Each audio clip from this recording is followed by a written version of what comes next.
Good afternoon, fellow citizens. Welcome back to the Citizens Chat Show. My name is Masesa Demiano, your show host for these conversations.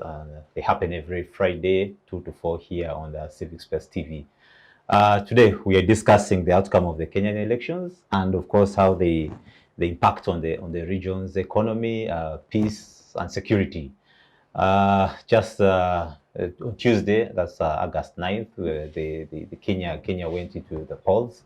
And it's the talk of the week. We all are into anticipation to know who takes the day. And of course, we know that Kenya has been, this ends the term of Uhuru, who has been on for the 2 terms. And of course, since 2010, we're seeing this is the almost 7th general election since Kenya changed its constitution from the proceeds of what happened in 2017. The constitution amendment of 2010 had a lot that it impacted on what we are seeing today. And to discuss this and much more, I am joined by a team of not Kenyans but Ugandans who are following closely the conversations and what is happening in Kenya. And they will help us put some light on what is happening around. Joined today, Jen. Brenda. Brenda works with SEATINI. Brenda, you're welcome.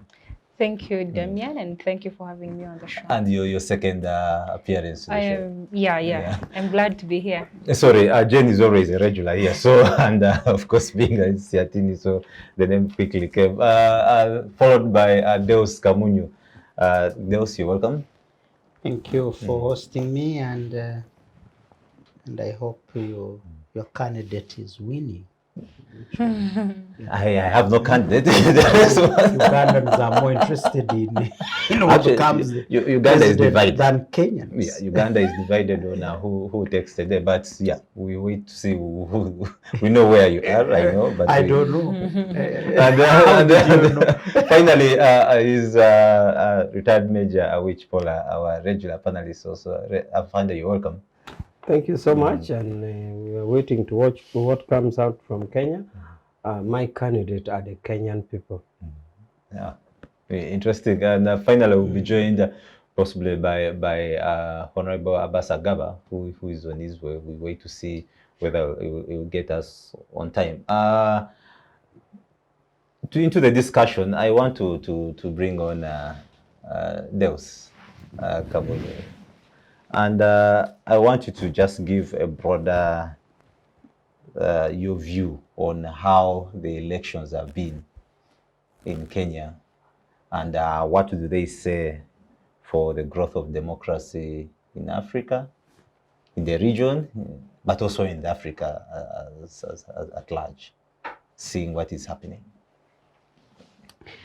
Thank you, Demian. East African countries in general got independence around the same time. That is 62, 64, I think, is one of 64. Tanzania is 62, 60, around the same time. And Tanzania and Uganda and Kenya, I think, were a bit lucky. Had good beginning. Very tough leader in Tanzania, a nationalist, a statesman who made sure that Tanzania had to grow from a social point of view and create a Tanzania. Kenya was also a bit lucky. The post-independence leaders built some level of consensus. And I was not surprised by the handshake, because these were their sons of, they were all in State House. At the time, they enjoyed the thing. And then it seems Uganda at some point got into problems. We had all kind of agreements that brought us into trouble in fights around independence that define who would become for the next 25 years after independence. So if you are to really judge Uganda, you judge it from reasonably from 86, because we've had a spell. So that's what founds my argument, that Kenya is taking very serious leadership on these matters of democracy. But they have come also a long way. They've killed each other at some point. They've at some point been bad example in the region. They're killing each other after elections or for elections, for leadership. Some tribal sentiments. But it seems they are outgrowing them through their kind of dealing kind of politics. And handshakes and etc. Now they seem to, yes, and they're undermining, they are growing out of tribal issues and focusing more on interests that each group comes with. And so Kenya, to sum it up, is taking leadership in terms of democracy. And more importantly, and I saw very many people tweeting, there were no arrests, there were no imprisonments, there was no card fixing, people weren't being beaten to all the things we hated when, for example, President Museveni was coming here, the things we hated so much and which I thought I wouldn't see in my lifetime. The Kenyans have now, they seem to have outgrown. And it started last time, in the last election, much as they disagreed. Raila Odinga went to courts of law. I was in Nairobi during the in between the ruling and the second voting. I was in Nairobi, and it was, yes, tense, but people were going on. The airport was open. People were, foreigners were coming in, and there wasn't any problem. Tourism was going on, and so meaning they are maturing. And we must learn from them. But let's also note, I know some commentators would want to judge us harshly. Democracy has its own birth pains. And I think when you look at Uganda, we are having our share of them. And but looking at things, we are learning from Kenya. You never know. Our next election could be as peaceful as compared to what we have seen in Kenya. And so they are growing democratically. They've run a campaign. Yes, it didn't lack smearing and all sorts of things and dart throwing, and it wasn't free of that. But it seems they've matured. I see that in the US a lot. Yeah. You saw in the UK when they are trying to chase their prime minister, one of the MPs was calling a whole prime minister a buffoon. You can imagine now this kind of growth to me is something we should learn from.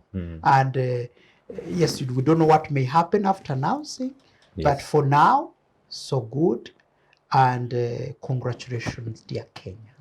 Thank you very much, Daktari. And of course, we have to congratulate them, being that up to now, including on the different medias, we are not sure the IEBC ensured that all media houses have the access to the tally center, to all the forms are really uploaded. Everyone can have really follow, and they are tallying on themselves on their own. Different media houses putting out different stuff, but we are still following, with different results up to yes, differently, and depending on which region comes in, so you find there's stiff competition, but there's calmness. But the maturity is so high, and that's why I need to bring in Afande.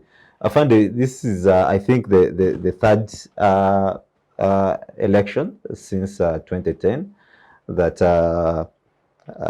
after the constitutional reforms that happened over the violence that happened in 2007. And like doctors said, there is some level of maturity that has been exhibited. It has been really free, we would say at this point, free and fair. Are there lessons really that we can pick from them for Uganda? And also, if one would want to point on a few by-elections that have just happened in relation to what is happening in Kenya. Yeah, thank you. Of course, there are lessons that we have to learn, no doubt about that. Nothing goes without training unless you're not critically looking at it. Now, I just want to point out that the cornerstone of Kenya's election or stability is their constitution and their adherence to it. But what is so strange is that that Kenyan constitution is made by Ugandans. It is Professor Sempewa and Professor Kanyamba who made that constitution. And Kenyans are aware about it. Not any Kenyan professor. So they're surprised that Ugandan brains can make this constitution so beautiful. With all the, maybe not only watertight, but airtight provisions in it. Not only just watertight, but airtight. So it's the Ugandan brain constitution. Professor Kanyihamba and Sempewa were consultants, and they literally drew the Kenyan constitution, although it went through the processes. And this is to show, like many people have said, that policies are made in Uganda and implemented in Rwanda and much better. So I think time should come when we should, the lesson in itself, that we learn constitutionalism, now that we know how to make it. After all, we made it for the Kenyans, so we learn it. But also, the other lesson to learn is that you identify your strengths and weaknesses and cure it. For example, Kenyans are appearing very sane now. But remember, in the other election, it ended up to a president being taken to International Criminal Court. Uhuru went there. There was physically, even if Uganda is claimed to be as bad, but theirs was worse. Uhuru was taken to ICC. There was mass slaughter. So the lesson in itself is, how do you pick up and move forward? How do you learn so quickly and move forward? So it is for all of us to learn that, yes, an occurrence can be as bad, but we should always accept the fact that this is bad, and please, as a country, can we move on? I think that's what Kenya did. So the other aspect is that I also tried to check and see the research. I think also the input that you put, the quality that you put in. Remember, these Kenyan elections included the parliamentary and other elections. So it seems we have continued to come down and down in terms of input that we put in terms of candidature, because the candidature also matter. Whether at the presidential or parliamentary or other levels. So I did research about the Kenyan, and I found that their candidates, whether you measure in terms of education or in terms of standing in society, what they have done so far for themselves, for their family, for the community, you find that they are more solid on the ground than ours. And to me, all that is a lesson to learn. Otherwise, we have had, of course, our minimum is senior 6, regardless of the age. Recently, the by-elections in Kisoro, the new candidate was barely 18 years. And recently, we had a Yala election in the NRM primary in front of SEC. I was there. Young councillors are there from Kikavali. So, the input, I don't know whether we are going to legislate by regulation of quality, or we are going to leave it at a mass level that the people will decide. But it affects the quality of an electoral process and the outcome of an electoral process. So I think those are the lessons that I think we want to learn from the Kenyan thing. Yeah, thank you. And maybe to Brenda. Brenda, you're an economist, and your area and that docket at SEATINI is on policy and economy. Uganda, of course, speaking from the 27 incident, that was really, like Fande said, the mass slaughter of over 1,000 people, and also about 350 displaced. We saw also, being that we are landlocked, we were affected so heavily. And the trade, at all points, we rely so much on Kenya. One would want to ask, this free and fair process that we've seen, of course, we are still not sure of the outcomes after the announcement. What has it so far shown you on the aspects of trade in the region and for Uganda itself? Well, thank you so much. I think there's a lot of lessons, and picking a leaf from Doctor and Major, that we see from Kenya. One of them being the maturity of the politics. But broadly, when you look at elections and their effect on the global economy, you realize that usually before and after the elections, there's usually a huge impact on the economy, because you'll see maybe candidates, because probably we have a ruling party that intends to contest. So they will try to put in place laws that favor them, one of them being a reduction of taxes. Oftentimes what we see is that prior to the elections, you realize that there's bit of reduction on the taxes. So that is in a way trying to persuade maybe the voters to be on the side of that particular party. What we've seen, I think, is different. And taking it back, like you asked, to the 2007 incident, of course, it has a lot of distortions on trade. And even up to date, much as we see that, yeah, there's free and fair, election that we've witnessed in Kenya, but we've also seen that there's been a reduction of the cargo that is coming in the country. There's a limited movement of goods and people, because such incidents have created tension that every time there's an election, one or the other person will reconsider. The businessmen will reconsider whether it is the right time for them to transport their goods or cargo. And when we're not seeing that movement of goods, it has an impact on the trade. It has an impact on the economy on the income of the people here.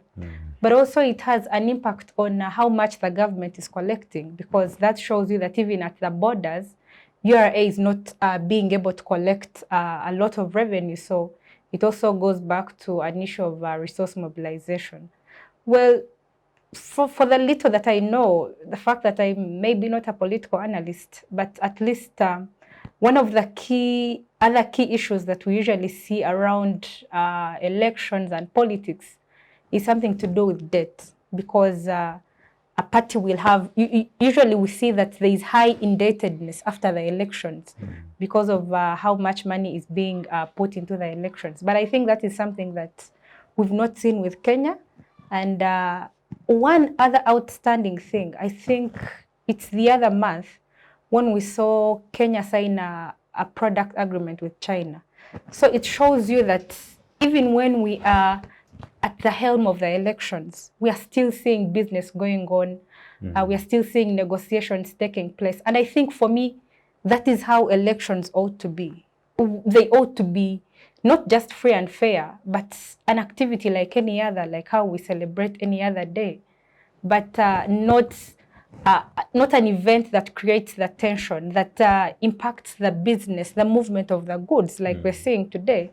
And we are just hopeful that, as we've seen pre-elections, even after the results have been announced, that at least we can see that there's still that smooth movement. And if that doesn't happen, of course, it highly affects us. And now looking back at Uganda, and like you said, being a landlocked country, looking at the fact that we depend so much on Kenya, especially for the transportation, we export a lot, and we also import a lot from Kenya. And someone has been, asking, why are Ugandans so much interested in this Kenyan election? But you realize that most of us will actually get, the election impacts on almost everyone, going back to the people back in the villages, the farmers, because whoever is probably exporting their maize, it means that if there is maybe any reason as to why the exportation should not take place, it goes back to impact on even someone who is back in the village. So the outcomes of the election really matter so much to, not just the Kenyans, but rather to the entire, maybe I would say the ESC community, because when you look at, for instance, the northern corridor of Mombasa, that is where most of, I think, our business goes on. And it's not just Uganda, it goes, we see goods coming into Uganda, through Uganda to Rwanda to DRC. So it shows you how much of an impact it has on the entire EAC.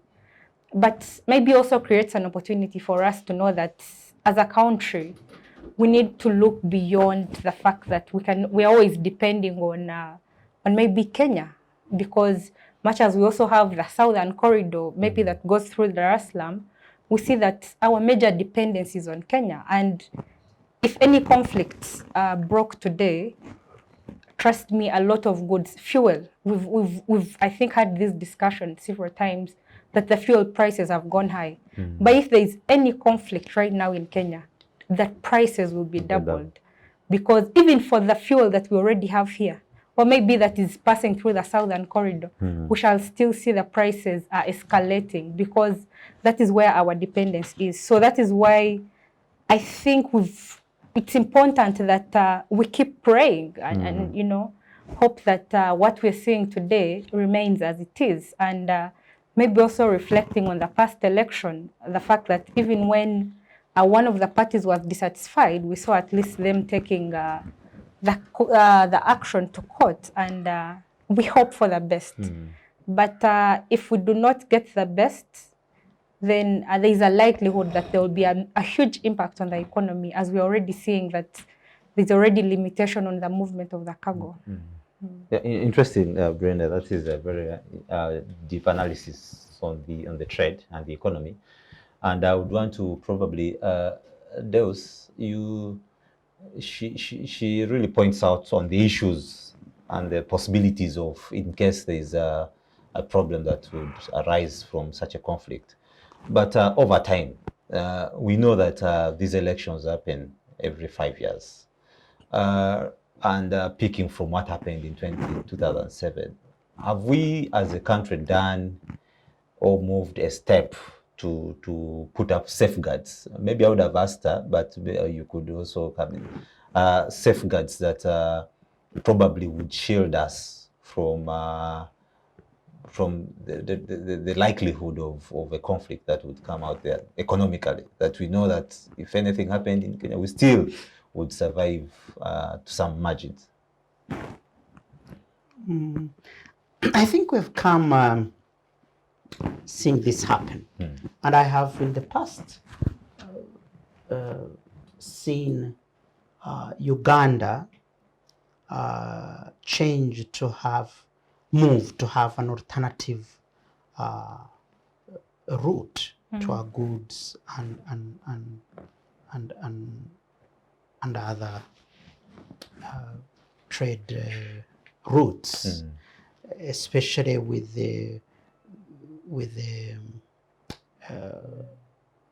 Dar es Salaam, maybe Tanga in Tanzania. And they've been pushed, the United government, to also beautify that kind of arrangement. And now that they also have, Tanzania has a train system up to Mwanza, and we could have, I have seen in the past that being used, because we have had a problem with Kenya before, and that route was an alternative route in a way. So yes, there have been attempts by government to have an alternative route but of course you see the Kenya route is beautiful, is more experienced, is more high-tech, is been on it for a long time. Our traders have been on it for a long time. So any slight disruption in Kenya would still impact us. So the other one is still an alternative. And my advice would be that we look at it also in the long term, because you never know. Politics are fragile, democracy is fragile, yes. And you never know. We are still growing. And in future, we should have such an arrangement to have the Dar es Salaam port as an alternative route. And we can start, diverting our goods 6 months or 5 months to elections. We can also look at other possible routes in future. I don't know if it's too far, Congo or Rwanda here. I don't know if it's too far also, but we can look at, and Uganda has been, I think, I appreciate in terms of trade, the NRM government has been really open to discussions with her neighbors and trying as much as possible to make it easy for trade. Ugandans now know, and even politicians know, the importance of trade in our survival. But also the fact that what I'm not seeing and what I don't know, maybe Major could be knowing, I don't know if we've been looking at reserves long term, like for example, in terms of fuel, if we have enough reserves to last us even 10 days, 20 or 100 days or a year, if we can go that way also, who knows, towards elections such as these, aware that democracy is fragile, because also sometimes the route in Tanzania has some troubles. Remember, it's muungano. You never know when the Zanzibari people become agitated. So we can look at that also, storage. A lot of people have been discussing this, and I don't know why we never take off. Of course, the economy is in the hands of the private sector, and maybe government pulled out. But for reserves, I think we can even build them through the private sector arm. And so it's that we have enough oil to last us, even 20 days, 30 days, 50 days, in reserve. And then that way we stem the effects of any route disruptions or any potential route disruptions, including food stuffs. I think we for long abandoned that. Food banks. We were talking about it here over Karamoja. The fact that we have since abandoned our food banking system, and I think for poor people, we should learn to hold on to some of those methods that can keep us dignified. It's not good to see, we already slapped with so many evils of poverty. Now again, to be disrupted by a neighbor's fight means we don't know our poverty. We need to start planning in a way that even we maintain our dignity. We keep dignified, even in our poor situation. Yeah. So I think, to me, the government of Uganda is allied to trade in many, many ways. They are opening up, they're signing agreements, left, right, and center. They're opening up space. The economy is becoming more private sector led, and they only need aiding to create, for example, the reserves. And the fact that we are also, recently there was a conference with Tanzania, I think 2 conferences that followed each other on trade. And the new president who succeeded Magufuli has been allied to that. The fact that we need to trade more with Tanzania. And we already have defined routes, really. Mwanza with the Bukoba, which we already do. And we can start it. It seems a bit longer. It's long, of course, yes. I don't know how effective it can be, but it's one way. I would rather you have something. And the beauty is that we have elections, we take turn in hand elections. So, for example, in Tanzania, things are okay. By the way, Tanzanians are equally worried because Kenya is a big boy in the region, and trading bloc that could bring the economy is a bit. We're talking about $2,000, over $2,000 per capita, which is not the best in the world, but shows you almost time 3 hours. And when a big boy coughs in the region, even by just a slight disruption, we may get problems. And last time I saw, there's a time when we had issues with Kenya in Mijingo or over Mijingo. I saw some people uprooting trying to remove the sleepers for the train and stopping the train from coming here. And it had an effect somehow. And it seems we had behaved badly also in terms of who we supported or things. Actually, that also happened in I think we worked 2013. on. Yes. Yeah, that's chaos. In The fact 2013. that the Kenyans are always suspecting us. We are like Russia and USA. They're always suspecting us for interfering in the elections. I think they also interfere with us, but it's just because we never talk loudly. But they, being a superpower in the region, they tend to think just like the US. I don't think the US is also innocent when it comes to Russian elections, but because they think they are big boys, they always try to say we are the bad guys. They suspect us. They think Mzee being experienced, having stayed longer as a president, could baptize or anoint a leader there. And so I have seen it, and they're always cautious, and they use it against us somehow, and that also may be also the reason why even our traders are sensitive, because they've stopped transporting goods. It may not be as a result, by the way, of an imminent fear, but of some fear which is real, but they are worried about these sentiments. The fact that they think we may interfere in a time. You saw some social media, posts pointing to the fact that some vehicles were failing voters nearby. So you can see there's also some tweet I saw of some I think governor, someone saying that they will predict ballots in at our embassy here. It was making. There was also some video security trying to arrest some people who were, and they were being told they're Ugandans. But we can't say do we know? We do not know. You know, when you are the kind of people we are, sometimes you can be accused for anything. So, in short, I think Uganda is been open, and the government, criticize it or not on the detail or the implementation, but it has been open to creating alternative routes, and they've worked hard, and also many other inter-country trade routes. Yeah, interesting. Thanks to them. Yeah, thank you. And maybe that will take me to Afande. You talk about the attempts that we've made as a country. But then, of course, we maintaining our dignity. We need to ensure that happens.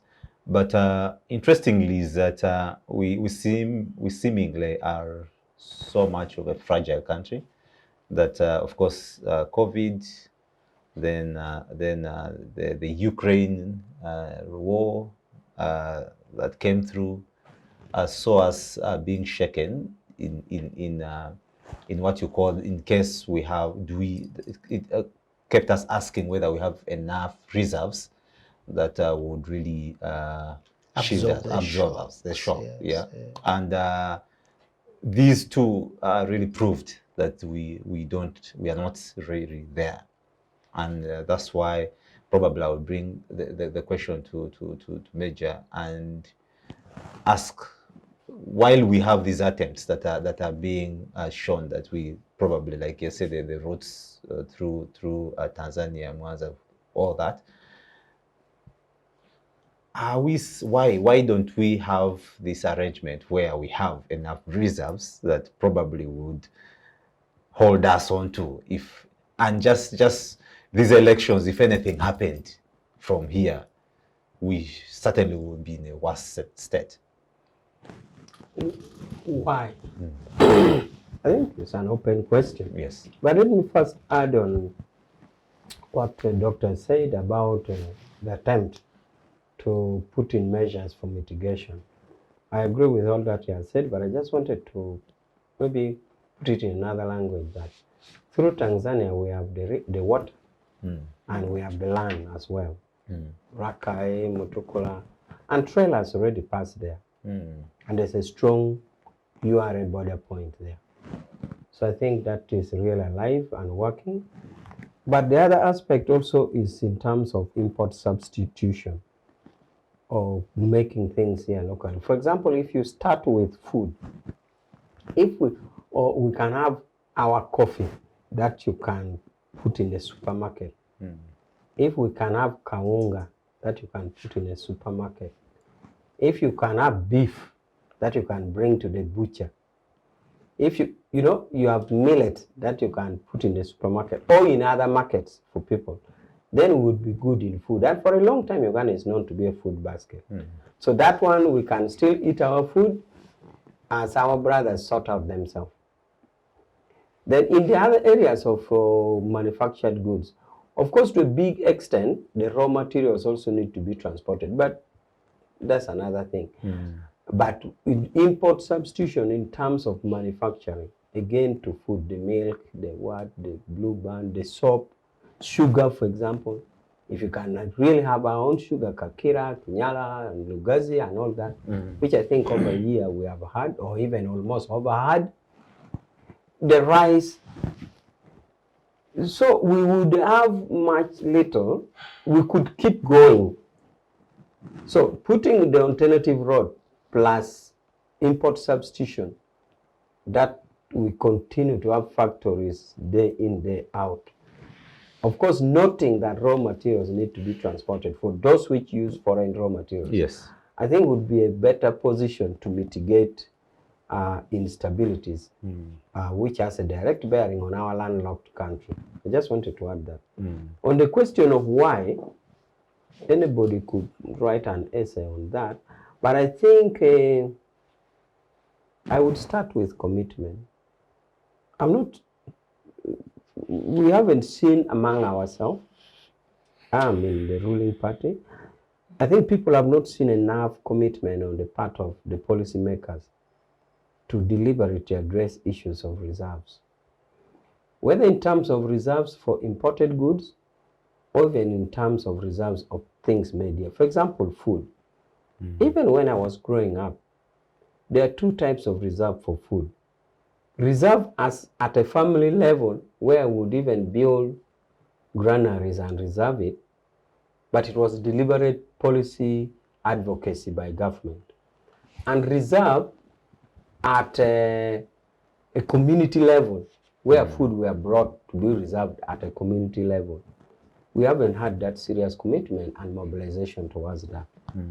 Of course, there is also, if you ask anybody, including people in the Ministry of Energy, whether there is demonstrable effort visibly seen for oil reserve. Many officials will tell you, you see, generally, particularly, for me. I think we need to demonstrate that even if we have not succeeded, there should be a policy statement by government or position such that me as a cadre I can explain that government has tried this. In this year, the policy thing was written like this. This money was put in. This attempt was made. Such a company was procured to do this kind of thing. The reserve was started. There's a shortage. Something demonstrably clear. But even me as a commissar, as a movement party person, I can't explain that. So we need that commitment, and I think we need to initiate it so that it removes some of us who explain things to people, the Lubango. So we need that demonstrable commitment. But the other aspect is that maybe affecting the demonstrable commitment is also resources. We have continuously, government had not enough resources. You want to build roads, you want to build this, so you tend to think priorities. Reserve, no, it will keep coming anyway. We shall do it next year. So you find that it's impacted on by the resource envelopes, such that when government is planning and budgeting, even if the apparent challenge of a reserve is there, it tends to be a distant mind. I mean, Kenya is peaceful, Tanzania, it will keep coming. Why hurry for reserve? We shall put it later. So that is on resources. Disaster issues of disaster preparedness. I don't know whether the technical capacity is far-fetched, unless the technical capacity in terms of the management and the organization. I think the technical capacity would be a serious issue if it was compulsory that Ugandans themselves have to do it. But still, we can put it there because the competency of managers would also affect, like they are talking competence of managers at the ministry level and all that. So there are a variety of issues that, let me also add that we haven't had the serious challenge to learn from. So we think, like we're in Equator, the fruits are there. The mangoes will pick. There's no threat of life. So that relaxation also, I think, has not pushed us to a point of need that we need it. I wouldn't like a situation where I would wait to learn a better lesson. Then you say, oh my God, we need a reserve. So I've tried to mention 4 factors, but I think why there's no reserve in all aspects, not only fuel, I say, is a combination of many factors. But I think as we see our neighbors sort out themselves and we keep getting worried, it's a lesson to pick. And that should really form an opinion that we need this at food level, at fuel level, at anything level, or even a hair hub. Because right now we rely on a hair hub in Nairobi. Now, suppose the hair system is not working, it will be difficult for us to get an hub. Because Nairobi is almost like a flight section, flight point, where these other birds fly around to take people into the bigger nest. So, and I know there were efforts at one point to have Entebbe as a hub, but some negotiations didn't work. So we really need a lot of move towards self-dependency. If you don't want it as self-dependency, but move that appears to have reserve position.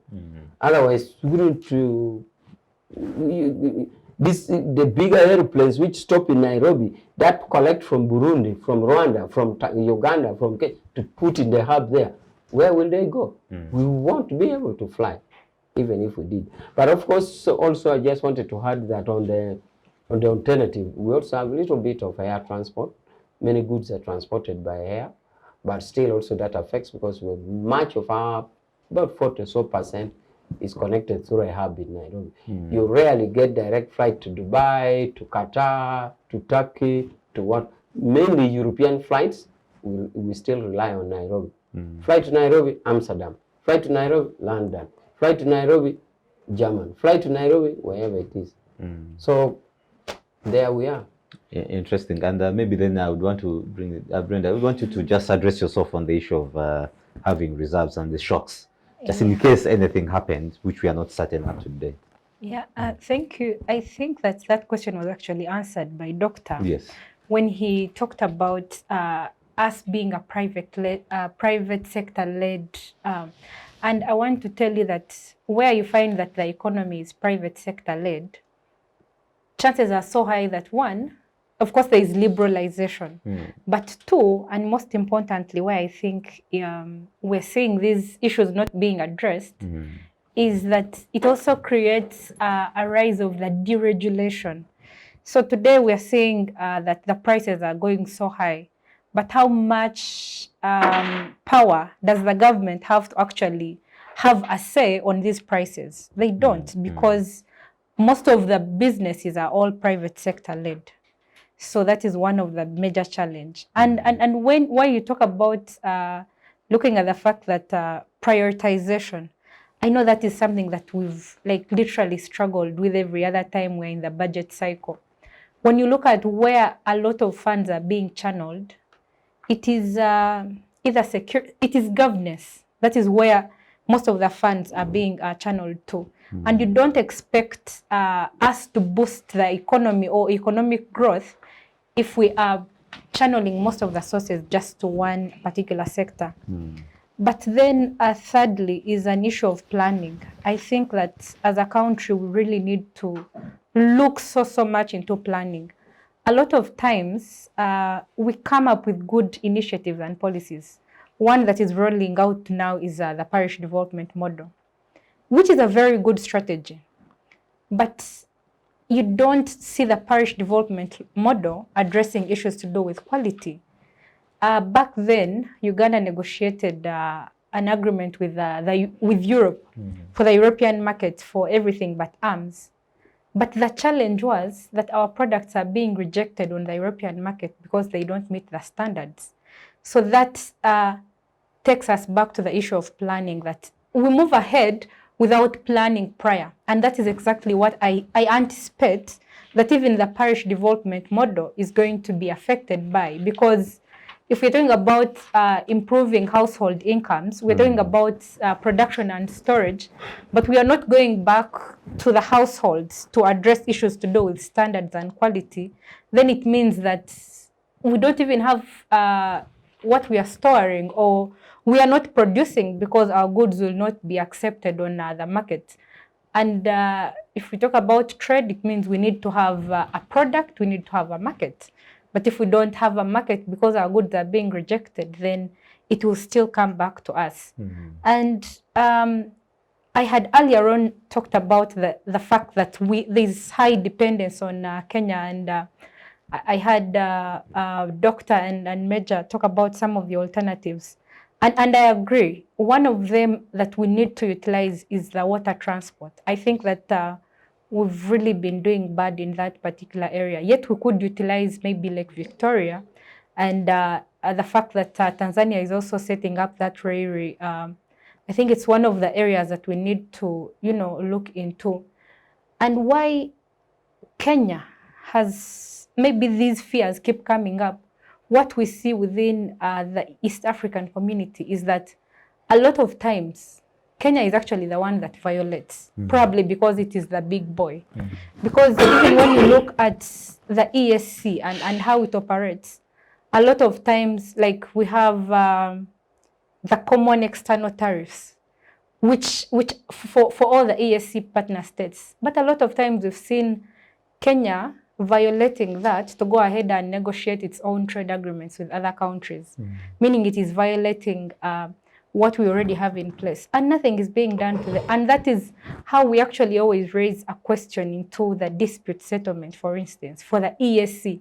Because as Uganda, if we see Kenya is doing well, we ideally would expect to equally benefit, because we are under the same regional bloc. So, but we are not seeing that particular benefit. But then there was also a point that you raised about import substitution. And what is actually affecting us? The fact that there is, like for instance, how the Russia-Ukraine war has a huge impact on us. It's because of our high dependence on importing. We are a net importer. But one of the key challenges is because we are not addressing the issue that he raised of import substitution. And there's a lot of dependence. And he gave an example of sugar. But I will tell you why we are doing well in, for instance, to find that if you walk into almost all the supermarkets, you'll find that the sugar that we have is Ugandan sugar. We have the common external tariffs that charge a different percentage on which goods are coming into the ESC. So for sugar, there is a 100% tariff. That if you import sugar, say from Brazil or wherever, you're going to pay that 100%. You're more like paying double. So everyone would ideally ought to buy from Uganda as opposed to importing, because we have the capacity to produce our own sugar. And I think such protective mechanisms have really been important, and they're important for the economy. But we cannot run away from the fact that we have two particular issues. On one hand, we want to boost local production so that our economy can be able to, our local producers can be able to increase their incomes. But on the other hand, we see goods going high. We as a country, we need to address the consumer welfare.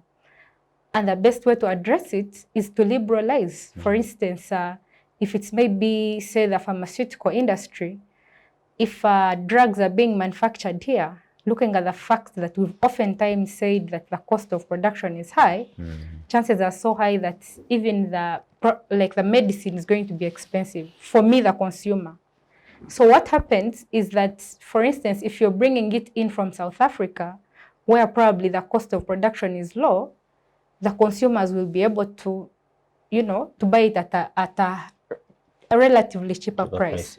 So I think even sometimes the government, they struggle into addressing consumer welfare on the other hand, boosting local production. But I think if we put in all those issues, address import substitution, address where our strength is, what are we manufacturing, so that at least that one we can put the tariffs high, and then what do we need that we cannot, at the moment we are not manufacturing, and then we put the tariffs low so that maybe we can be able to afford it at a relatively cheaper price. That way we can be able to meet the demands of the economy. But if that is not addressed and we keep depending so much on just importing, then that is why we get shocked. You had asked a question of the reserves. For a fact, we know that we do not have reserves, and it goes back to the privatization. I think it's yesterday when I saw probably the minister from energy talking about the fact that we have enough fuel that can take us for about 10 days. But I know it's something that the government is struggling with. And it is, maybe all these situations happen to, open our eyes for us to see that, like the other day, earlier this year, when there was a conflict at the border for Kenya, and immediately the fuel prices went high, yes, which ideally shouldn't have happened if we had at least fuel reserves for about maybe a month. And I think this is something that Uganda has had in the past. I am told government had, I think, a fuel reserve somewhere in Jinja, but now the only one we have is also for a private company, meaning still it doesn't benefit us in general as a country. So we need to look into some of those dynamics, because otherwise we're going to be shocked by any emergence that could come up at any time. Just a follow-up on this. I was wondering, this concept of fuel reserve, especially in relation to private-led economy. My simple understanding of economics from Tari School, which I last did in Senior 6, was that a private investor would want profit. Yeah. And my understanding is that a reserve, especially fuel, is actually for emergency. So I do not see the interest of a private investor who would want to put his capital in a reserve that may not be used anyway. Suppose there is peace forever. So I thought it is the mandate of government to take up reserve. In the first place, it involves a lot of capital. And you're going to have a lot of capital which is redundant, waiting for emergency. So I am not so sure about this private investor into reserve, but I think the Ministry of Energy, and as it was in the past, the Ministry of Energy should have the mandate to save the country with reserve provision. It is big capital investment and idle capital investment. A private investor wants to sell and buy. He wants his profit today and tomorrow. So if there was that private investor who would put billions of shillings or trillions first in construction, the reserve itself, and filling it, and said, okay, let it be there, I think he would rather put it in cash bank account so that he earns interest. So I need to examine that. I thought it's really a mandate of the state to provide for reserves, not the individual, not private. Maybe Major is not telling us why. Why? Because we found our oil. We have our oil. So it's a matter of patience. Yeah, so I think we need for private. Now, the other thing is equality. I just want to also make a follow-up on quality in that. You see, for a long time, the only item that enters European market with ease was fish from Lake Victoria. If you go to German supermarket, Switzerland, wherever it is, it's there. And they'll tell you, even Europeans will tell you, oh, I like fish from Uganda. But the quality control there was that European Union gave actually funding to follow up from catching the fish, putting it in the boat, ensuring there's a refrigeration system to this beach kind of factory which processes to the aeroplane. So they really control the quality. Now, in food production areas, the threat has been on the chemicals used. And again, the chemicals come from outside to spoil our food here. They bring the chemicals, use it here, and then it is reflected in the. If it was quality in terms of stone, stone in a beans and can be selected. There are machines which select stones from what. But the quality effect is now very interesting. It's very detailed because we're affected by the chemicals used. And yet, ordinarily, we would actually produce our food free of such chemicals. So, that may be the burden is on. Major is not also telling you that we give wetlands to investors, so the byproducts are they pollute, put in the water channels that feed Lake Victoria. So don't be surprised. Yes, but I'm not talking of a production of maize in wetlands, yes, or a production of maize in Agago. Still, you'll have this. Agago is really very remotely connected to Lake Victoria, but you'll still have maize or millet from Agago being affected because of those chemicals, even if there's no linkage with Lake Victoria. So, I just want to put the problem as bare as it is, because there's also a problem with the bodies mandated on that, because yes, that's what I was saying. If the ministry allows such chemicals to get in here that already have a problem, yes, then there is a distortion. Chemicals, yes, distorted chemicals, including others which don't work anyway. I'm a cattle keeper myself, but you find for a long time there's a cry that you get this medicine, inject a cow, no change. So there's even substandard on that. So there's a big need for quality control on the implements itself, which eventually affects the production. And that is where the source of quality challenges come. It is addressed in fish because there is really an eye on the fish, such that you are not going to capture fish by poisoning. It will be detected very quickly. You catch fish by poisoning, it is detected. So they need to know from catching to European supermarket. So similarly, I just wanted to follow up on those two things, the privatization of reserve and also on the quality. Yeah, interesting. Doctor, you want to say something? Because maybe on quality control. I think we must appreciate certain things. Maybe, you see, these are effects of unchecked capitalism. This is why Mwalimu always said, you must nurse it. You must nurse this private sector that you're talking about. You must keep them in control. But you see, on an ordinary day, a capitalist will do all they can to earn the next profit, visible or even invisible sometimes. And when you go capitalist, you must deregulate, you must attempt to deregulate, and then allow the consumers to dictate on what has to be done from their quality and quantitative quality point of view. So the regulator here becomes the customer.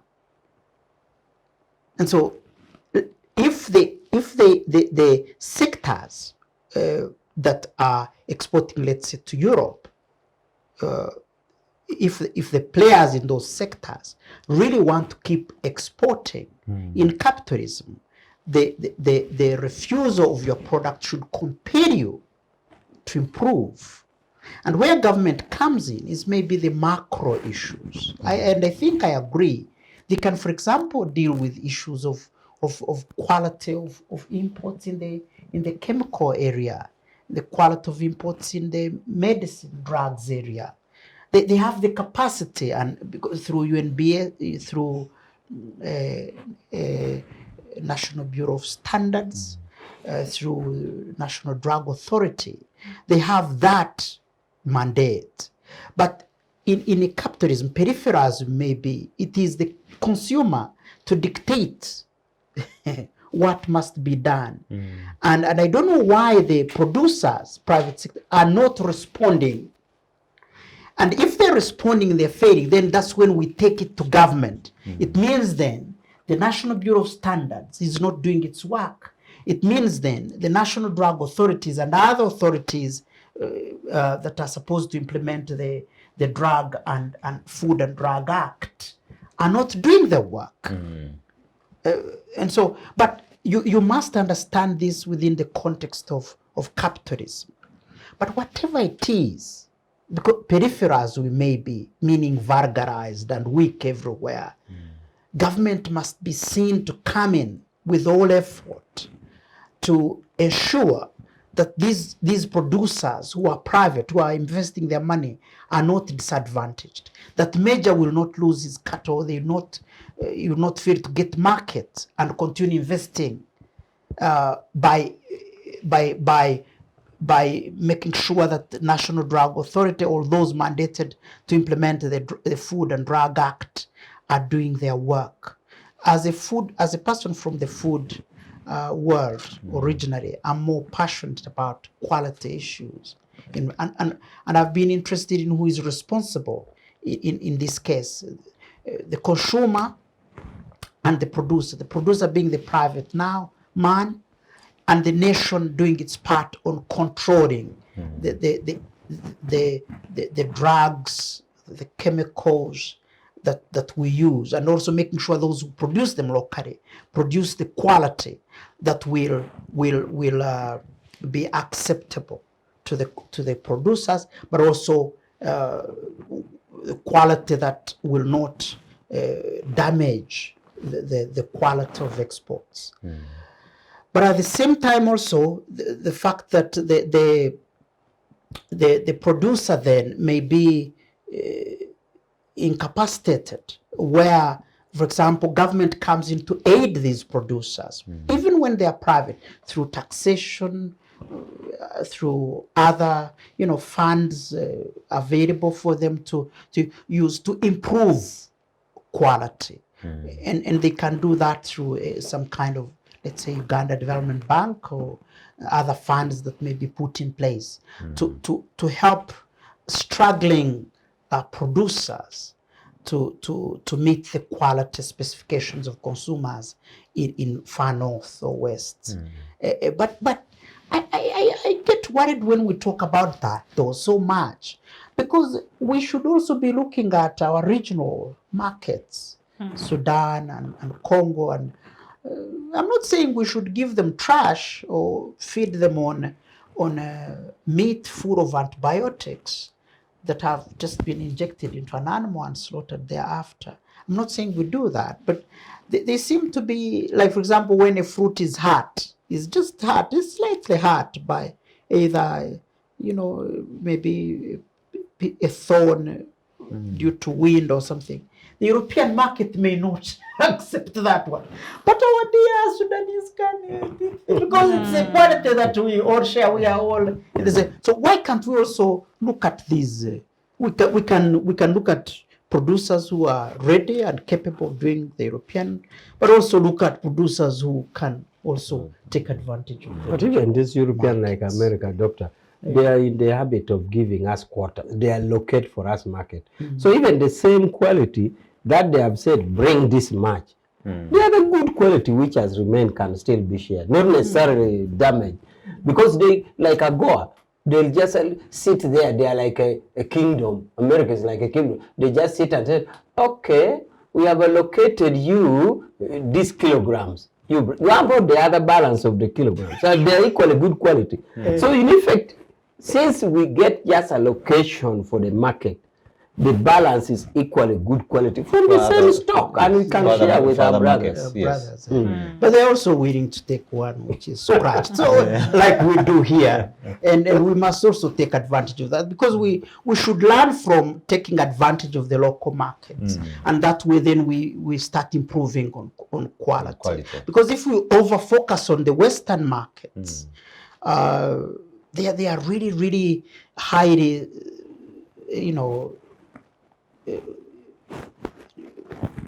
specialized.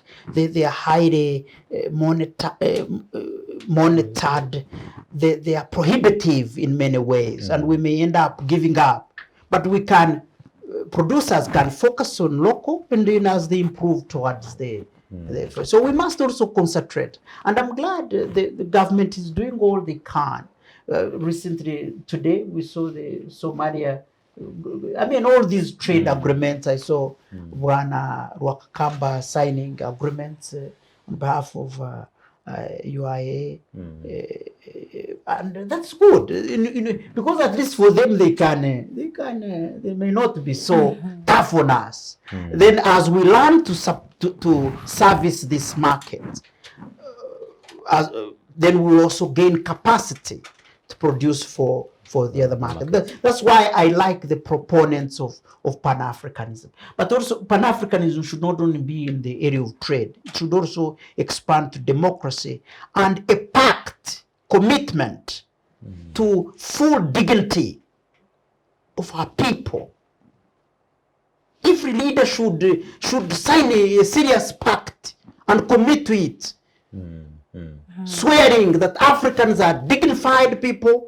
They don't want to see any indignity. These pictures coming from Karamoja make me.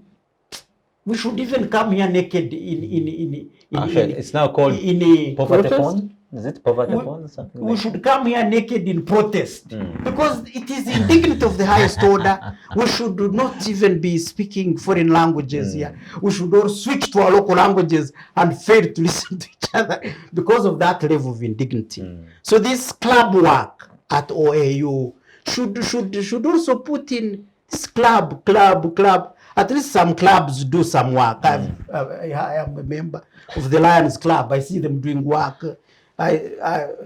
This club business, clubbing up speeches, these people should go there and swear before the Almighty with all commitment to stop this level of indignity, even as a result of war. So they do everything possible, shake hands. I like my brothers in Kenya, the way they are beginning to roll out, back to our topic. The handshake, when you really see war is about shake the hand, agree, take some distance in there, and we achieve this Pan-African attitude, and we move forward. For heaven's sake, my dream is before I die, I should see this. I hope God will give me years, more years, maybe long time more, such that I can see this major reality. This indignity must. You will see.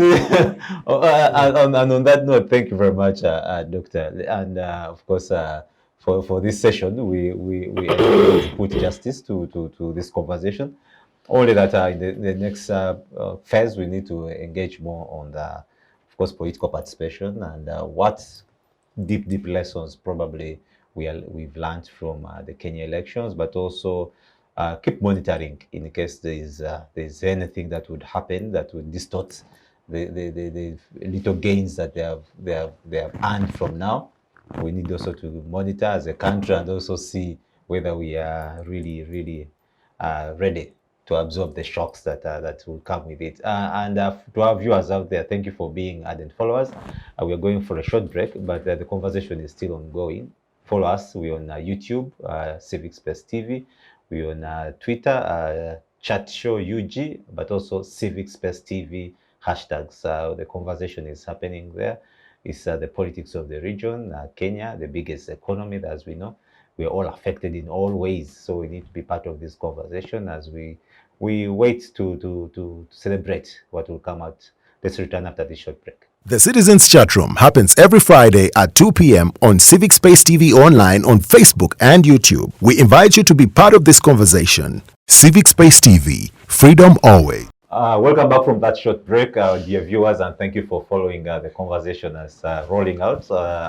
Events happening in Kenya, and we want to see how with the significance they have to our economy, peace and security, and broadly in the region. I joined on the panel today. I have been joined by retired Major Awich Pollar, who is the Director External Services with the NRM, and of course our other guest, the fourth guest that we're waiting for, Honourable Abbas Agaba, is the General Secretary Afro Arab. Secretary General, yeah, Afro Arab Youth. So welcome. Thank you. Honourable, and Dr. Deus Kamunyu, who is a lecturer at Makerere University. And Brenda Akankunda, she's the policy and investment and policy analyst. Trade and investment Trade analyst. and investment policy analyst at SEATINI. Welcome, Brenda. Thank you. And of course, always thank you for honoring our invitation. To the conversation as we're rolling, we had deep on economics that Abbas, I don't know whether you just decided to dodge that part of economics, but it's okay. But, let's go to the politics of it. You've been following these events, and I would want to say you've been so deep in the politics of Kenya as it was rolling to death. For some reasons, maybe we'll know off air, but we just want to give a general analysis of what you take off from the elections in Kenya. Thank you, Demiano, and thank you, the fellow panelists. Yes, true. I'm sorry. I'm late for the discussion. From the regional perspective, of course, Afro-Arab Youth Council, our major target is to say we take advantage of the existing natural relations between the African and Arab people to see if we can forge a way forward, if we can take advantage of opportunities available. So we are for unity, we are for peace, we are for development, etc. True, I have been following the Kenyan politics in the recent past longer. We saw what happened in 2007. We saw where the alliance between President Uhuru and his deputy Ruto started, and how much effect it had on the politics. We see the split and then alliance again. If it had happened in Uganda, I think people would be so surprised. But in Kenya, it's politics of alliances. Although there are still a number of Kenyans who have been like, how could Ruto and Uhuru move together through the elections, up to ICC, through the government, and finally they can't be together. And you know, initially they had parted quietly. You know, quiet diplomacy. Something is boiling, but you smear it. You keep smearing it or just massaging the problem slowly until I think time came and gloves were put off. I saw when interests came out clear. Really, people interest became open. I saw the president who sometime make really hard statements against Ruto, and also now Ruto put off his gloves, the one he knew. For us, we see the president and the vice president. I think they began seeing themselves as supporters. The other one is a support of a candidate, and this one is a candidate in the election. And I liked the Ruto approach really, because initially Ruto was like, no, Raila, please, I hope people would understand when I address the people with their names. The titles may take time they take a lot of time, but Ruto was like, Raila is hiding in the ambits of the president. Please, Mr. Uhuru, give way such that I face this man direct, because I can manage him on my own. And also the old man Raila had also his response. But what do we see? Creation of alliances in Kenya. What has been historically as tribal alliances, now an attempt to change, but still keep alliances. There's been a historical alliance between the Kalenjins and the Kikuyu. This time there's an attempt for the Kikuyu perhaps to ally with the Luo and see if things can change. By the time President Uhuru made the decision to turn around against Dr. Ruto, I think a lot of things had gone on quietly inside, but we may not have known. And of course, everyone speculates, but it appears even foreign interests were involved to negotiate through one, to give chance for Mzee Odinga to be president, and also try to create some unity or forge alliances, new alliances, but also to try and break the traditional Chikuyu Kalenjin alliance to a new trend to see maybe it can work and try to unite the people the way they thought about it.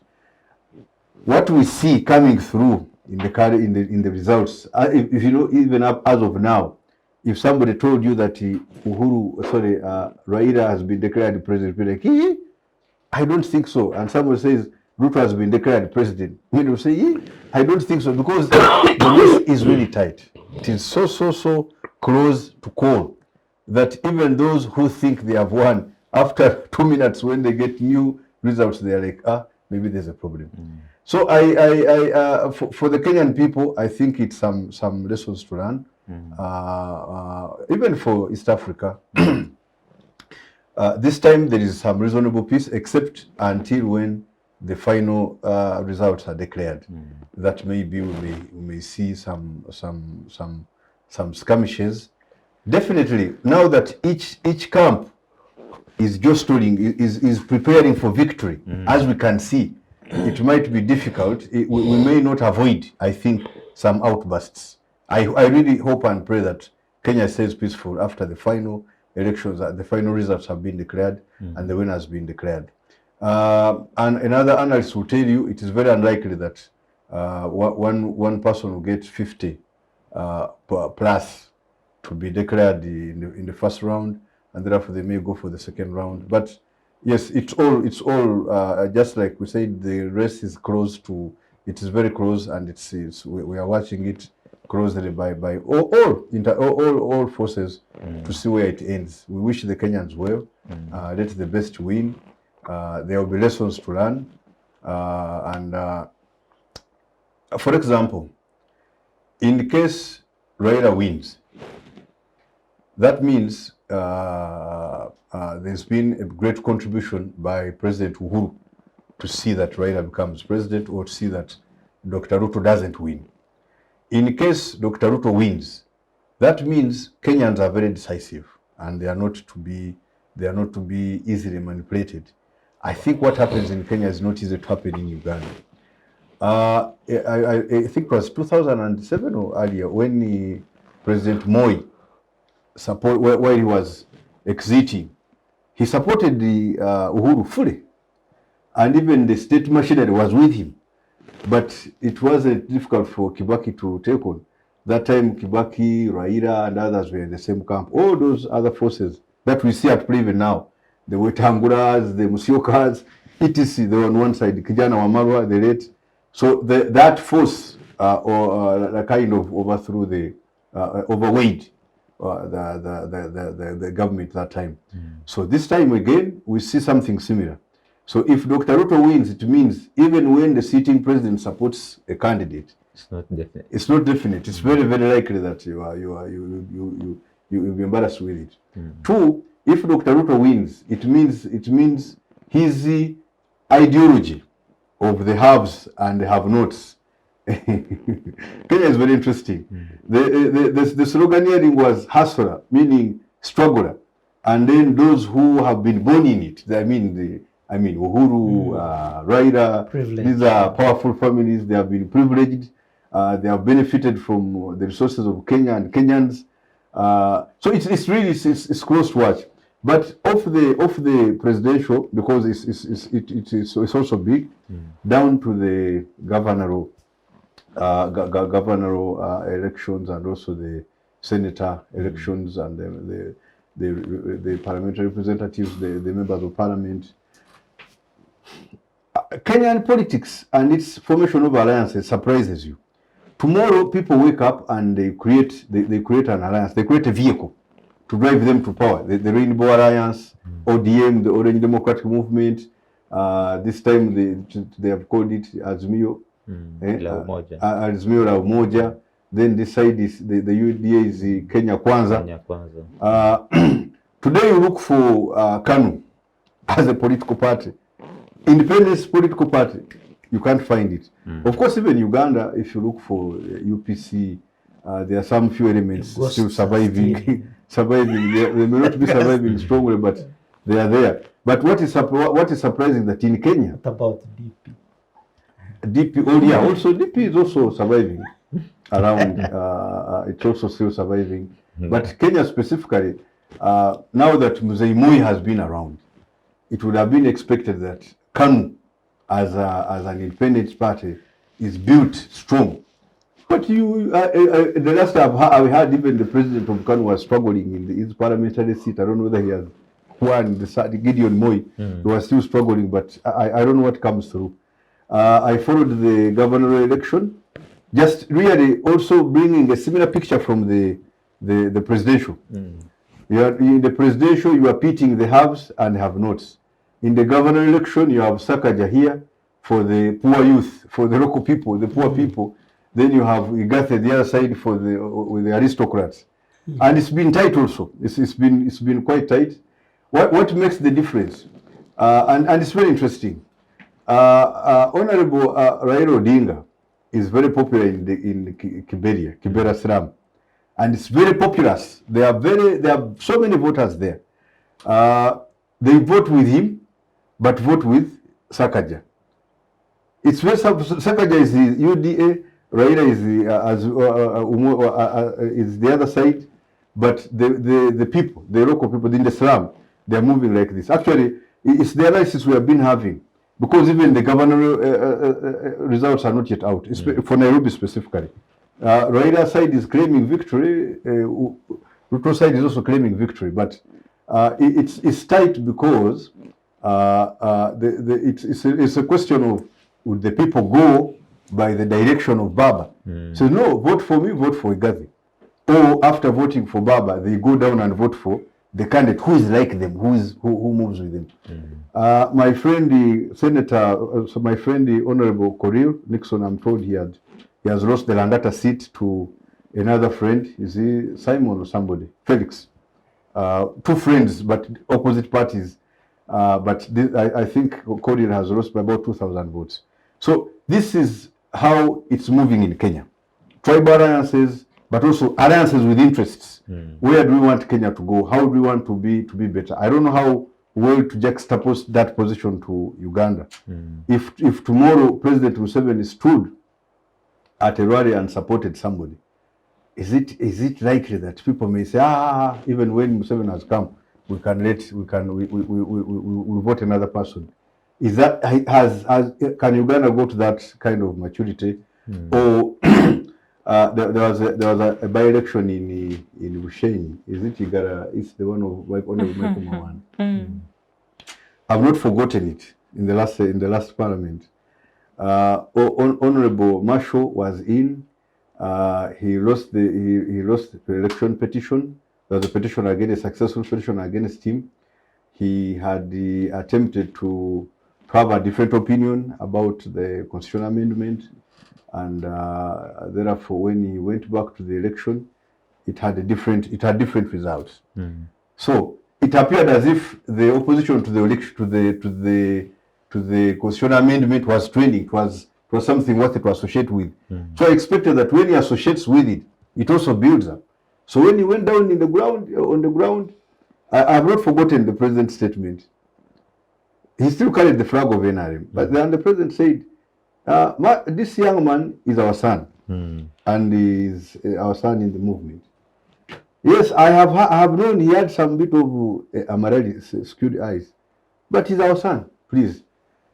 Little did the president know that this statement made something so big to the voters that it swayed the voters completely away from Marshall to Michael Mawanda. And he explains to the people that that Marshall is our son, even when he had some skewed eyes about somewhere where the NRM had interest. He left him. Little did he know that the people had now interpreted it different, and they voted an independent against the NRM. This is to try and juxtapose the position of the politics in Kenya to Uganda. A sitting president, President Moi, supported then Uhuru Kenyatta for president, and they ganged against him and egged him. This time around, a sitting president, Uhuru Kenyatta, has supported another candidate, Mzee Raila Odinga. We are yet to see the results. We can even argue to say, was Uhuru's support the reason Raila won, or might it even have added him more burden? Because when you get President Uhuru on the same side with the Mzee Odinga, juxtaposed with the local people and their interests and the hustler movement ideology, could it have added more burden for him to explain also? Or it's something we wait to see. In Uganda, it's different. A number of parties now are in cohort with NRM. The UPC is in cohort with NRM. At one time, there's a very interesting situation in the parliament. At one time, the Honourable Betty Amongi comes and sits on the side of the cabinet, on the right side of the speaker, but at the front bench, because that's where cabinet sits. So I don't remember who the MP raised the point of order against the MP, Miss Honourable Amongi, who is the UPC, and has crossed, is seated with the NRM. It was interesting to see and to learn, and I really liked the intelligence of the speaker, Right Honourable Kadaga. The rules of procedure of parliament allow the speaker to allocate you, to give you as a member of parliament, a comfortable seat for you. So she's like, no, I have the power to allocate anyone a seat I feel is comfortable for them to sit, and I've allocated her that one to sit. So, and indeed at that point it was the most comfortable. And I think the same rule, the same issue was raised recently with Mao. I imagine it should have been. It was raised. Although for Mao it would have been different, but of course you can't survive. There are people in parliament who are ready to shake you to see if you are stable, because Mao is not ordinarily a member of parliament. He's an ex-official in parliament. So he has not gone to parliament because of DP. But he's voted on UPC. Amongi had been voted as a UPC MP. So UPC seated on the left side of the speaker, you are seated on the right, moreover at the front bench. So you really needed the protection of the speaker. Because if the speaker now ordered, no, go back at your seat, it would cause something else. But historically, in the 60s, what did they call crossing the floor? It meant leaving the left side of the speaker, which is the opposition side, and then you cross over to the right side. And most times when you crossed, you sat in front because you crossed with something in your hands, which entitled you to a seat. Or the other way around. I think Nekion did the other way around. He crossed from UPC to DP. That's how rich our history is. But when people see such, they are so, it attracts debate. I was surprised about how much debate Mao's entering the NRM attracted. In Kenya, it is normal. Today, now you can imagine, if you follow the speeches of President Uhuru against Raila Odinga, Mzee Odinga, you can't imagine. One time we called him a Muganga. I am here for 5 years, and I'll do 10 years and finish, and I'll support Ruto here. Now, sasa huyu Muganga, why does he think it must be him? You know, referring to the leader of opposition then. Today they are in cohort, and it's normal. Ganga wa chenyeji. But when people see President Mao, Chairman Mao, signing a memorandum with NRM, perhaps to make a better contribution, and if I had time, I would comment on it really. Mao is one of the very intelligent Ugandans we have had. Very bright, really, really. And I think Uganda has not tapped into his brain. This is the opportunity for him to make his contribution as he comes on board at the front line. Why should we enjoy him, come on TV, debate opposition with the Acholi, then Kony, then who? This time we need him to tell a good story and see if he can carry this bitterness he's been talking about into the NRM and can be dealt with. It makes sense. So if DP is in court with NRM and NRM has majority, it means not only Mao is coming on board, somebody will be fronted for a year and they can get that source because NRM has the numbers, etc. This is what is happening in Kenya. Today, your enemy, you are real arch rival.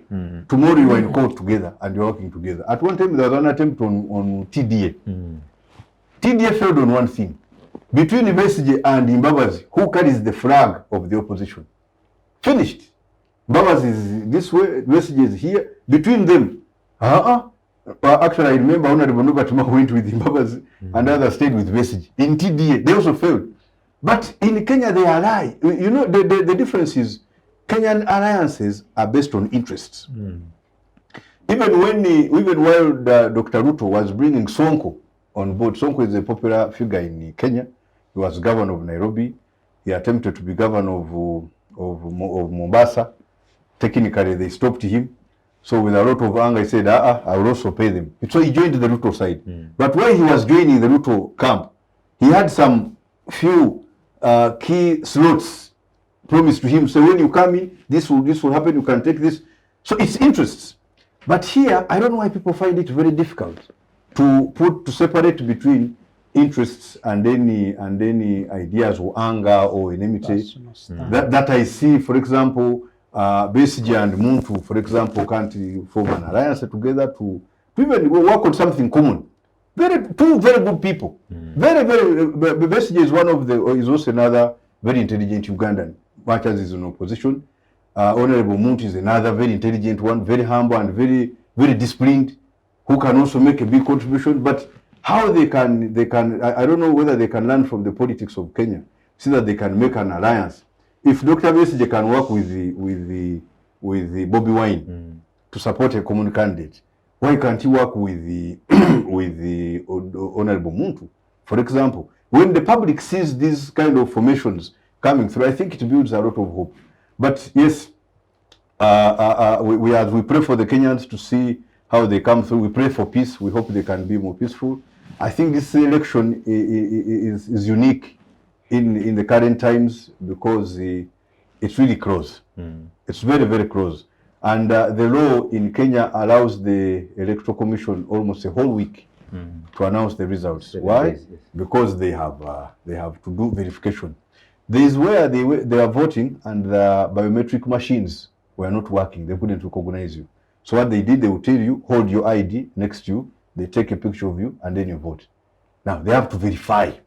The biometric machine did not capture your details, but is it you exactly that voted? So those are about 100,000 votes. They are being counted, but they have to verify. So as they verify them, then finally they give us the result. I think it's a process worth watching, and it's a process worth learning from.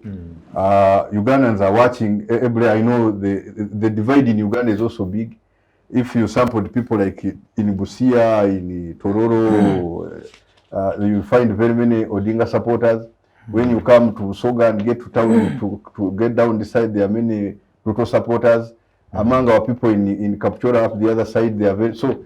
Everyone is really ambitiously waiting to hear the results that comes from Kenya. But I hope we can pick these few bites from there to better our politics. Yeah, thank you very much, Honourable Abbas. You've really given us a mouthful on that, and importantly for our next conversation on participatory politics and the issue of transition, you try to hint so much on those areas, and I'd want to bring you a doctor on. Kenya had experienced many democratic transitions since the introduction of multi-party politics in '92. Of course, despite its ethnic cleavage, like Honourable said, Kenya elections have been competitive.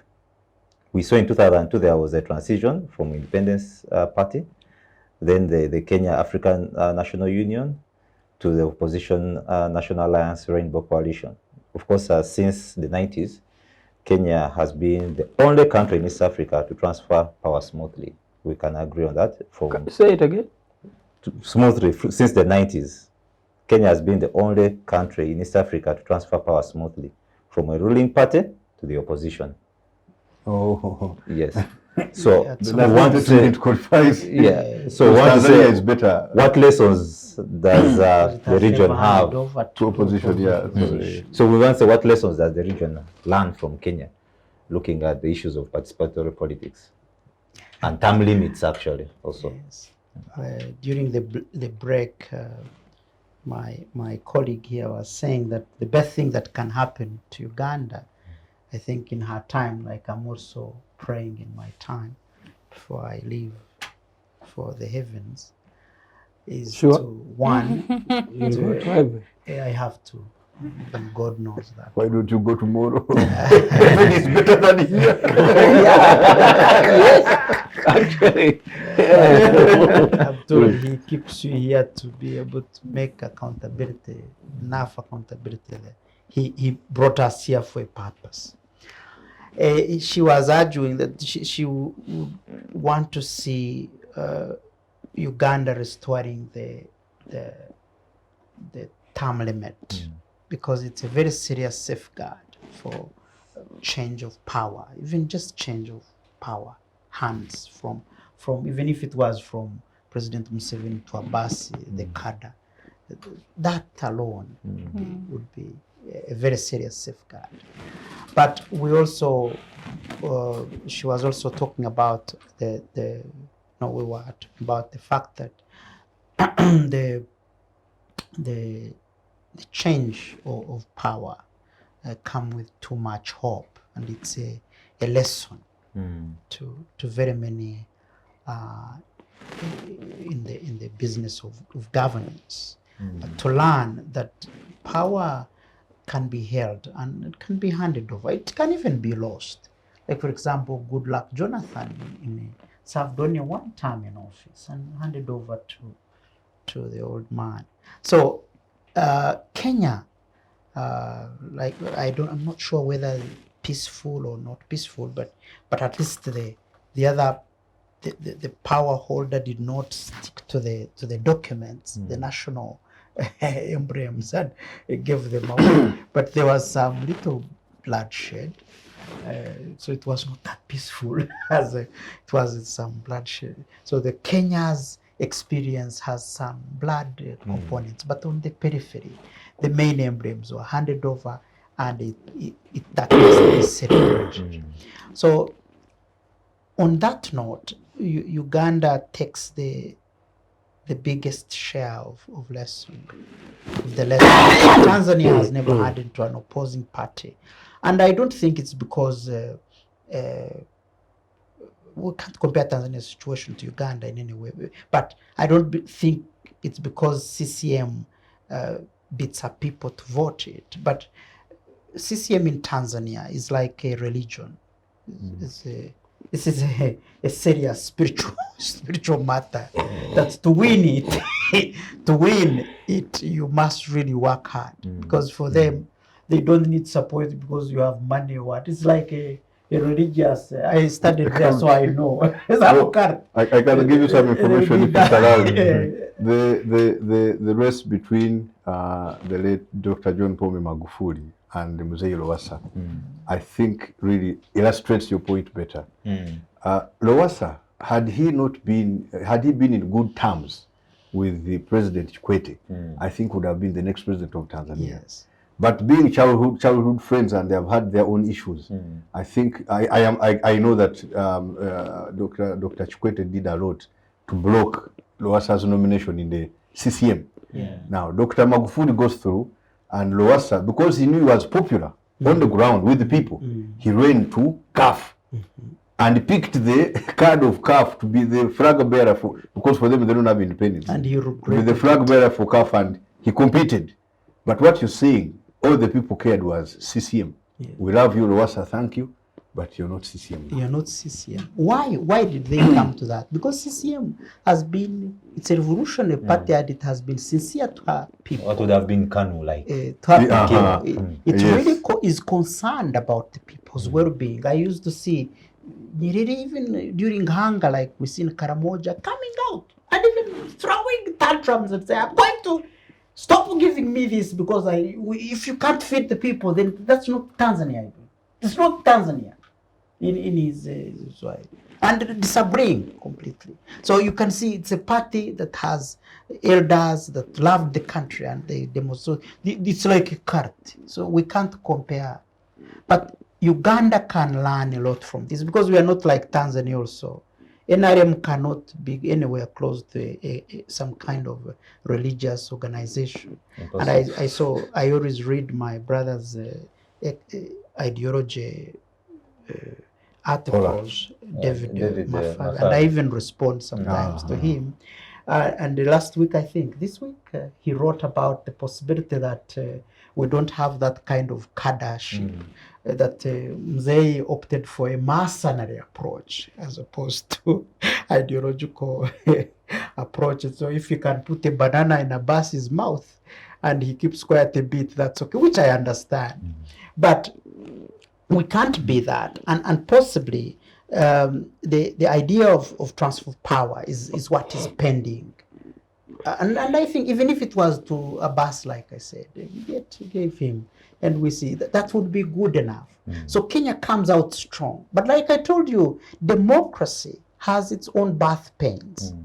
I wish I was in Tanzania, studying in Tanzania during Moi's time. Nairobi streets were smelling autocracy or everywhere. I could see it. Everyone, I rushed through the city with a lot of anxiety to take my bus to Kampala. So you can see, and over time, the Wangai Madhais, who were even poked in the battle, all these events that really brought them to handing power to another group, a popularly elected group, is a process that we must also identify with.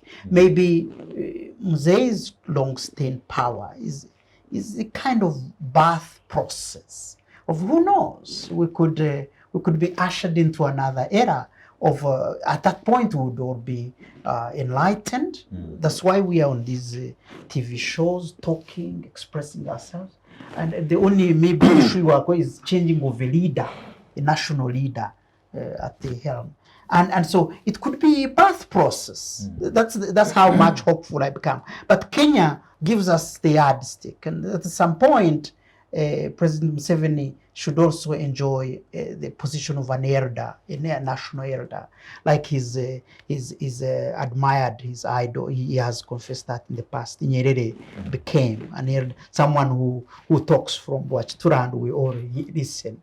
Elders like we saw in Kenya, now they are about to, they were some left, but recently they had all the elders there and meeting and greeting each other. So everyone is looking.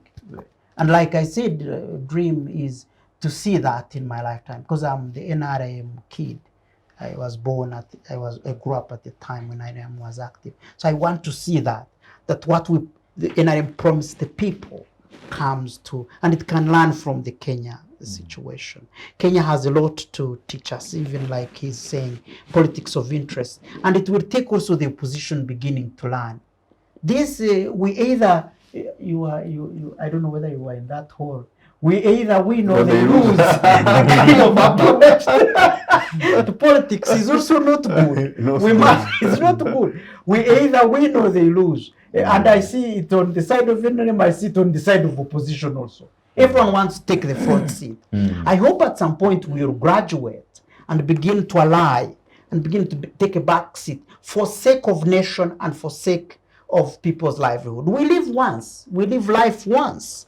And we must allow a situation where we allow people to see this reality, that they live this life once and they live it in a possibility of, and one way is for leaders to really soften their hearts and begin to discuss how to share this country. I thought I'd give you just little information. Two quick ones. One, I agree with you. The do or die approach in politics. That's not the Kenyan way, actually.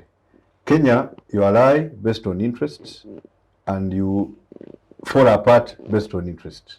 One person leads the team, you get in, satisfy the interests, get out. Protect this, protect the other, give out this, work on this, finished.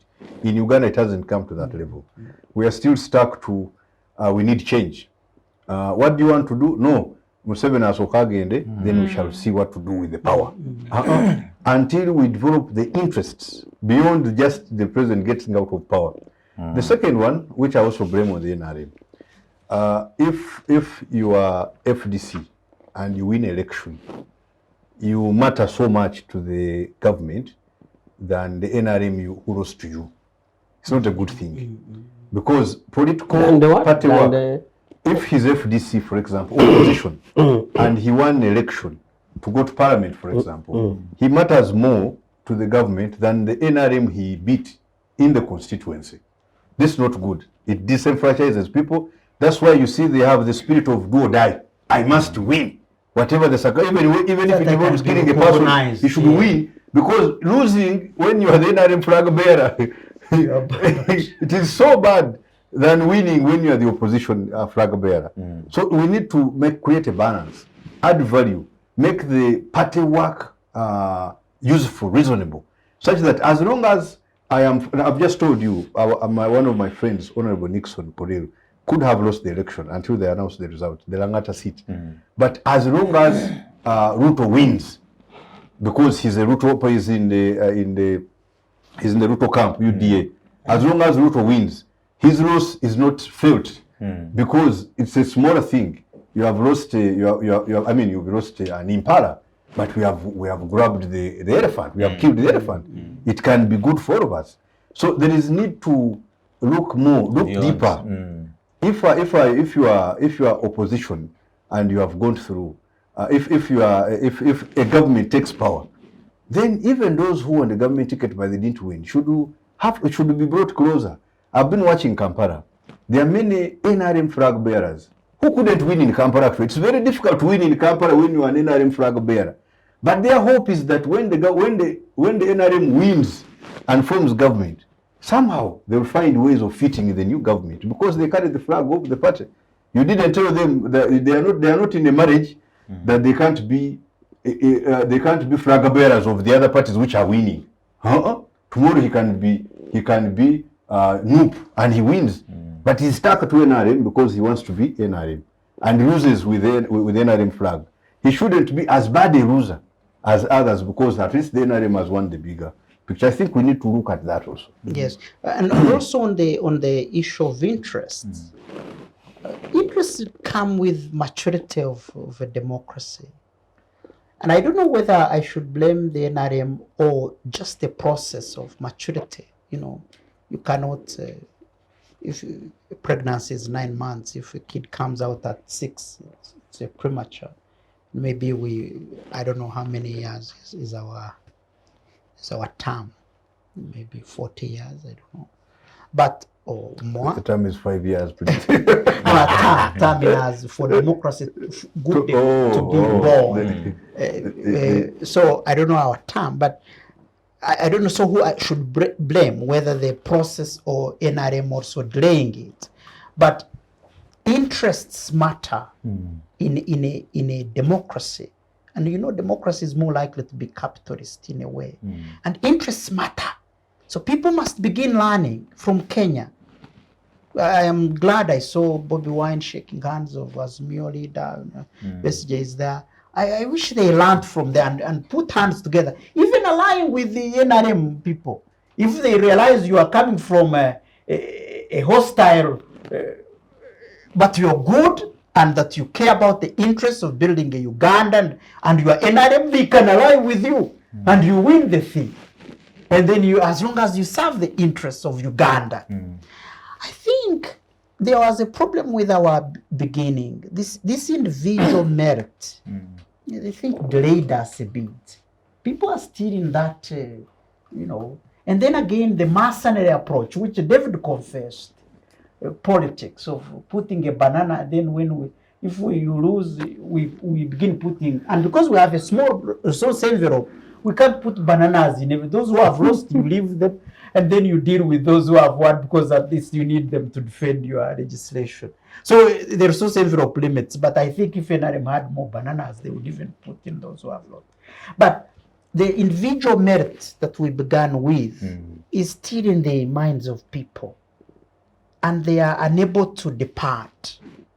And they are more likely to choose you because, like Kahinda says, because you're a cousin, because you give more money, because you. While in Kenya it's changing. It's more of when this one comes, they will support maybe this idea of cooperatives. Maybe they will support us here, and we will grow. Because also the capitalism there is maturing. It's a bigger economy, so it's maturing. So it makes sense that they are going into interests, just like you see these developed countries.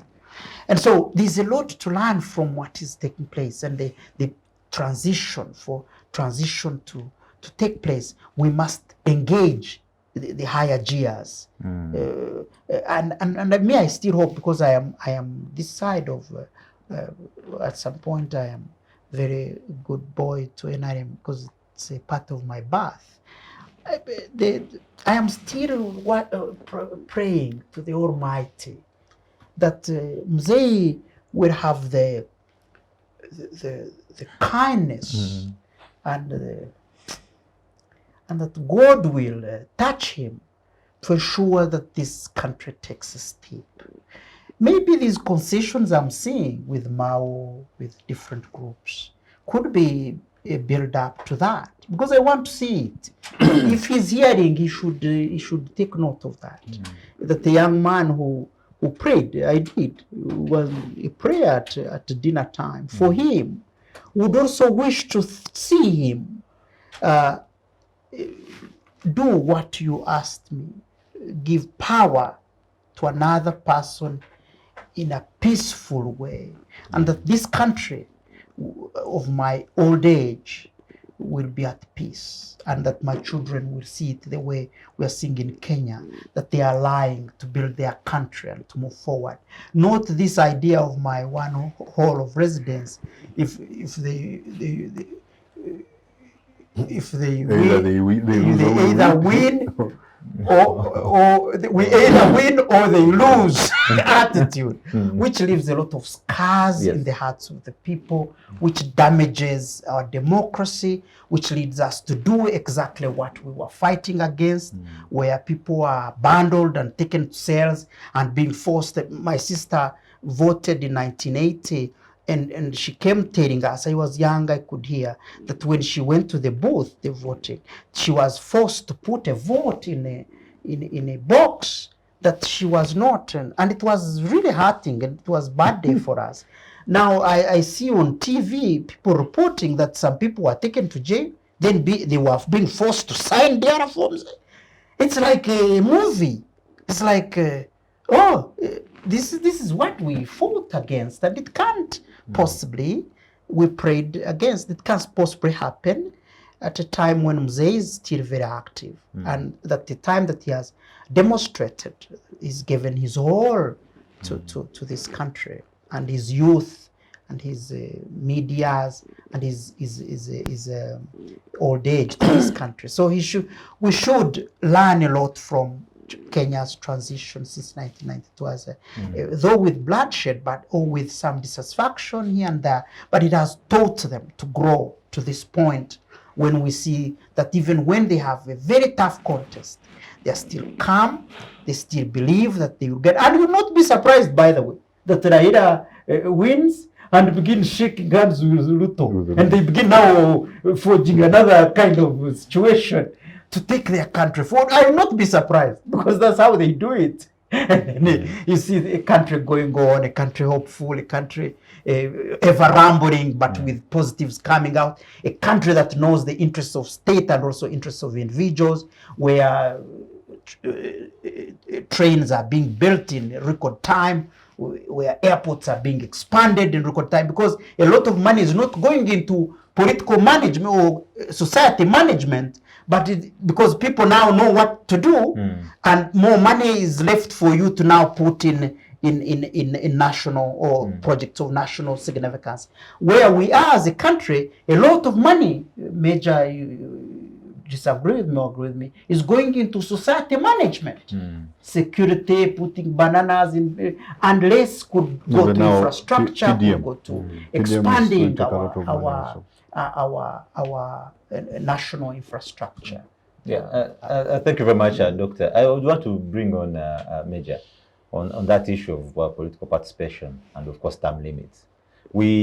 Kenya has really given us good examples. We don't have so much nice examples in the region.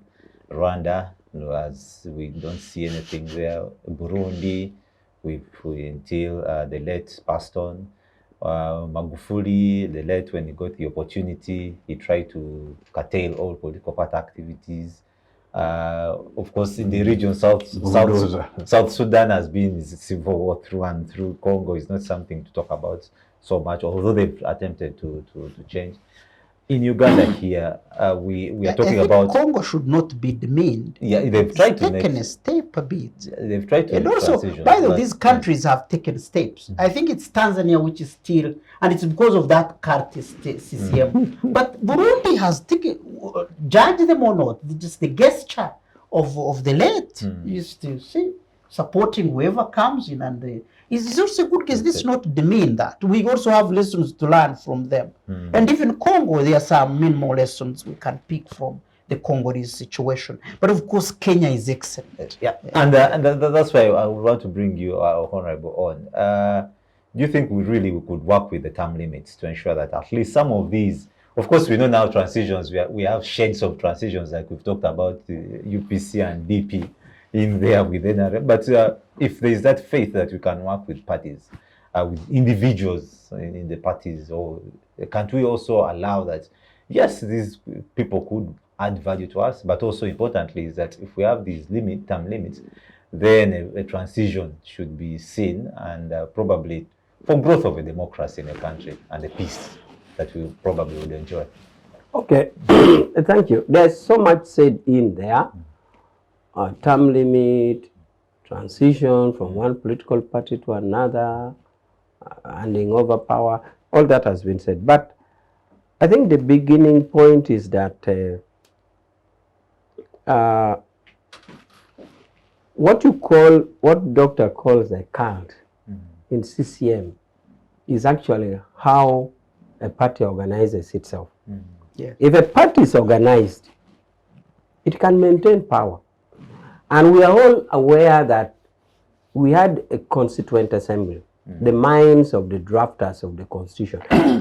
If it was in their mind that at some stage one party must give in, it would have been drafted in there. But there's no such a provision that at some time you just surrender what party X give to party Y. That wasn't there, and it is not there. You lose the real essence of political party. So so if you are organized, you can maintain power, and there's nothing wrong in that. President Museveni on Sunday came a bit clearer when you read that article, when it is said Museveni speaks out on Muhoozi. It basically, the gist of what he said was that he is going to leave, but leave a system. He said he's not going to leave a person. He's going to leave a system. But he says his son can participate. Okay? But he said we have many Kadogos who know the ideology of the movement. Incidentally, I'm one of them. Amazing. So child. we could see But the point here is, if you leave a system like CCM, an organized system can maintain power. You may call it a cult, but depends. That is why the Kano, when they were not left in an organized system, you fed. That's how the UPC fed. So me personally, I have no cry about an organized party sustaining power for as long as they are organized. Because in their organization, the bottom line is, do you meet the needs of the people? And I sit in SEC. I remember the SEC coming to Christmas. Museveni says that he presented a paper where the basic concern there was mobilization of the people is not siasa, not mudomo. NRM can only mobilize the people when you meet the needs of the people. And you have to identify the needs of the people. So, there's no such a thing like one political organization willfully saying, I think I've been there, now if I give you. If that was the place, if that was the idea, then it should have been legislated in the Constitution as such. But if you are organized, you will definitely maintain power. Uganda has not had it. NRM has been there because it has met the interest of the people. But unfortunately, you limited in the 90s. But sometimes I say, maybe we have not read the history of Uganda. In the pre-90s, do you know that Uganda had a peaceful transfer of power? After Binaisa, there was a government for 6 months, a government of presidential commission. Some people confuse it with military commission. There's a difference between military commission and presidential commission. And for that confusion, some people could count Paul Mwanga among the head of states of Uganda. Paul Mwanga has never been a president. The president at that time were a shared presidency of 3. In other words, the military, after seeing confusion, they overthrew Binaisa. They were kingmakers, but they refused to make themselves kings. They said, ladies and gentlemen, every time you bring somebody who wants to entrench himself, what do? They came up with a constitutional amendment to create for a shared presidency. And who do they get? They rushed to a court of appeal. It was the highest court then. Supreme Court is a birth of the current constitution. So they get Justice Nyamuchonjo, Justice Musoke. Then they said, if there are 3 judges, it will be like a court. Bring a civilian. They bring Wachol. These people were president until they handed over peacefully to Obote. Now, if you want to know that Otim or Okello or Biamugisha was a president, one litmus test is, if Parliament passes a law, it's only the president who assents. By then, there was a National Consultative Council, which was a parliament. The speaker was Professor Ugumayo. These 3 assented to the law, not Paul Mwanga. They were the head of state. You're educating me. They were the head of state.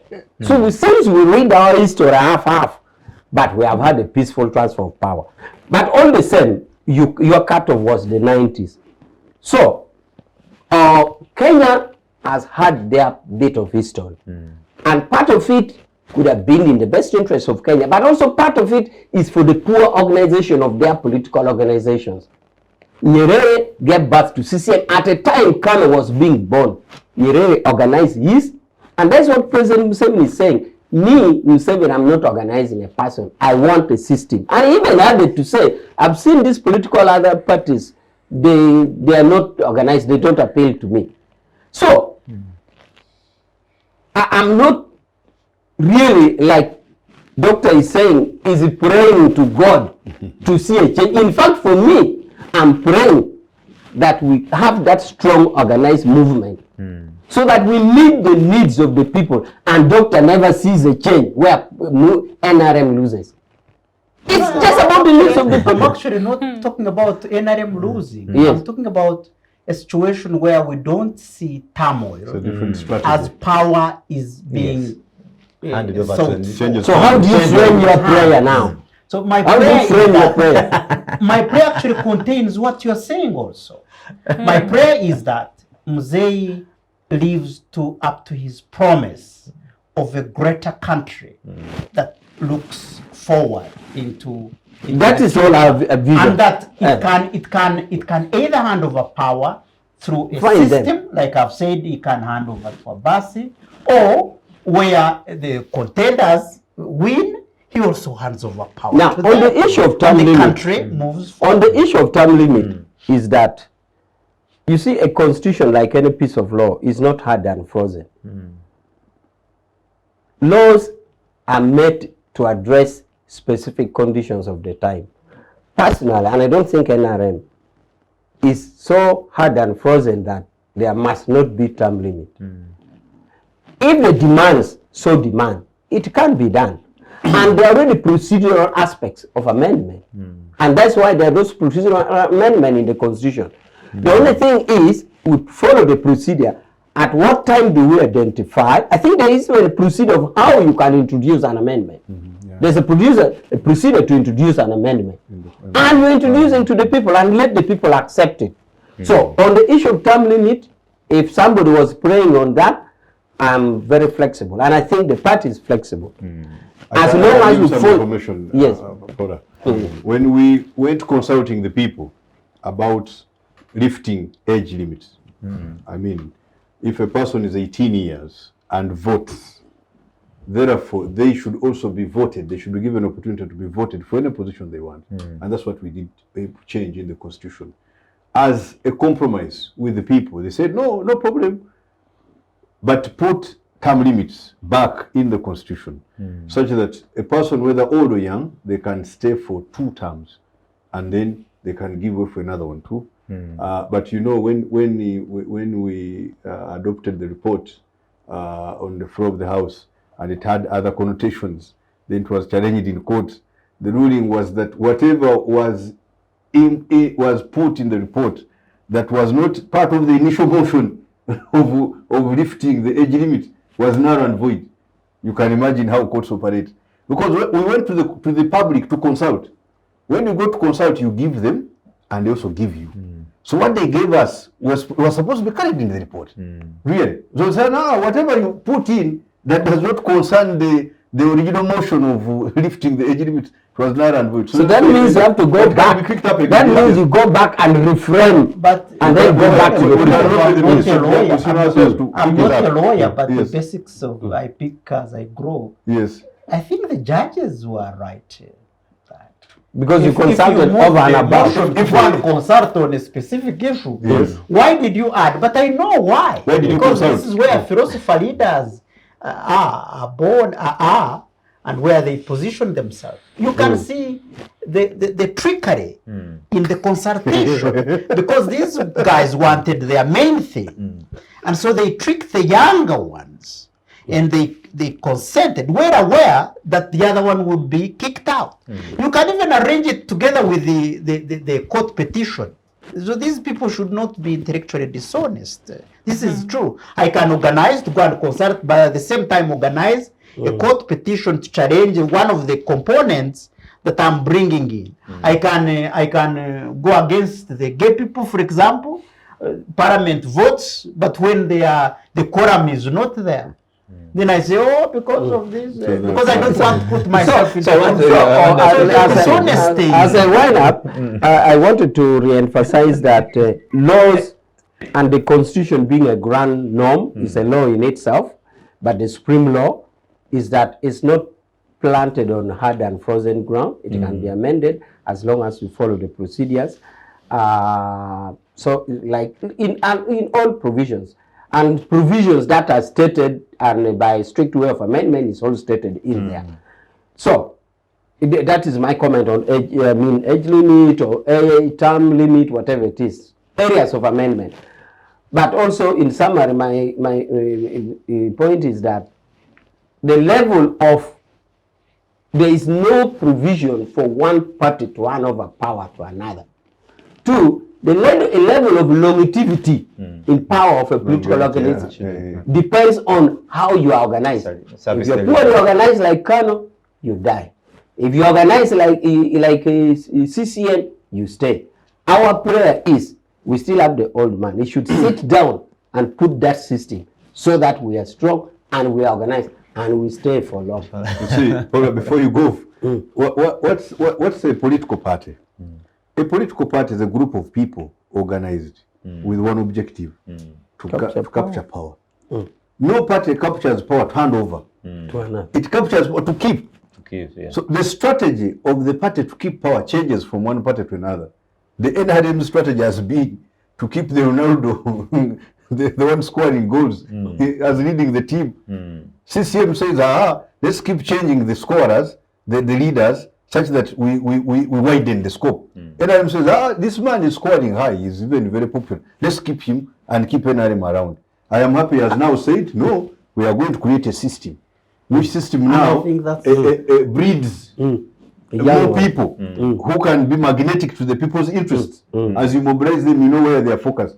So that NRM stays in power longer, which is not a problem. But we also had, by way, that every 5 years we ask the members, do you still want this Ronaldo? But my colleagues, you do. So I just want to bring in the lady but here. Maybe something to add, my colleagues, as you aim at the mission of capturing power, we have captured already. Yes, of know holding that power. a system that you want to create goes beyond that. It now becomes a philosophy. It becomes a system of beliefs and values that everyone must espouse to take, to now hold power for a long time. No, Doctor. So we must come back the to analogy of the Communist Party of China fits best. With the 1 billion and so people in China, if you ask the Communist Party, who are its members? They have less than 400,000 members. They are 90 million, I think. Okay, members. Then they have supporters, who are also not so many. But the members and the supporters have a cardinal role to make sure that they bring the other voters on board, such that all the time the party stands, it wins. If they have few members, they have few supporters, but the stakeholders, they make sure that they keep talking, to keep supporting. They own the programs, and they vote it in power. Brenda, I didn't want to overly tangle you into the politics, the real politics, because that's not your area. But I would just want you to give a general commentary on participatory politics. Probably you would link it to your work. Okay. I feel there's been a diversion, but just to talk about the participatory bit and something that I could reflect from the Kenya elections. What we witnessed is even here in Uganda, we saw Kenyans being able to vote through the embassy. I think that is something that as a country we really need to take on. You realize that when you look at the remittance that we get from those that are in the diaspora, it's usually even sometimes higher than what we are remitting internally here. So I think that it's a lesson that we could pick, that elections should be inclusive, because I think that addresses the question of participatory. I feel like, I don't know if it was intended, but we decided to turn today's discussion to presidential term limits and all that, but it still doesn't address it was the because the handing over power from one party to another and all that, which happened in Kenya. And I think, I think that maybe that is a challenge that we face over time, because even when we get to talk about the politics, we are, for instance, discussing whether maybe the person that has been in power, transition of power, and that's why I told you that usually what we see before elections, maybe a year or two, and I was discussing with him that the challenge we have, because of the policies that we have, we see that even when it affects our budgeting, for instance, that we focus more on maybe putting resources into governance. Yet we would ideally be seeing more resources being put into service provision, sectors like the health, where we know that we really need to invest in more resources than we are doing today. Or maybe investing more in agriculture, education, to mention but a few.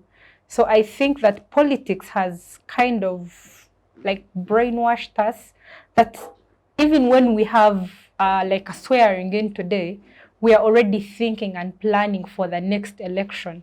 And that has had a huge effect on even the service delivery that we have as a country. So for me, that would be my only say about the politics. But maybe just to tackle in the issue that, we're talking, broadly speaking, I think we have an issue with our policies. And a lot of times we have touched our policies. We have ignored some of the gaps that are within our policies. And as a result, we have faced the consequences. I think that today we have some people in the opposition that come out and, challenge the ruling party being in place, yet they were members of parliament back in, I think, 2005, when the constitution was amended. So I think it's one of the key areas we need to pay attention to, our policies. And we've always addressed this issue. And it's not just for that particular maybe policy. Or entirely, like all our policies, you find, let it be investment policies that we have in place, most of them have gaps. And like Sia the other time talking about how you look at our investment policies, not in any way addressing human rights. There's someone who earlier mentioned that we've seen investors taking over the wetlands being given away, destroyed, so as to set up an investment scheme for a foreign investor. And this is in a way affecting us today, but maybe the major impact is going to be felt by the next generation. And they'll probably be here like we are today talking about the mistakes, I would say, that were done back then. So I think we need to pay more attention to our policies, because we tend to look on, and when we are into this space, then it has already happened. I think today, if God is to answer his prayer, it's probably going to be for our great-grandchildren, because we've set the pace, and that is how it is it is taking on. But for me and my interests, by the way, And not as an probably in a way of giving your closing remarks, Yeah. because from here, that's where we're Yeah, heading. and actually, maybe just to correct a thing, I am not an economist, I am a lawyer by profession.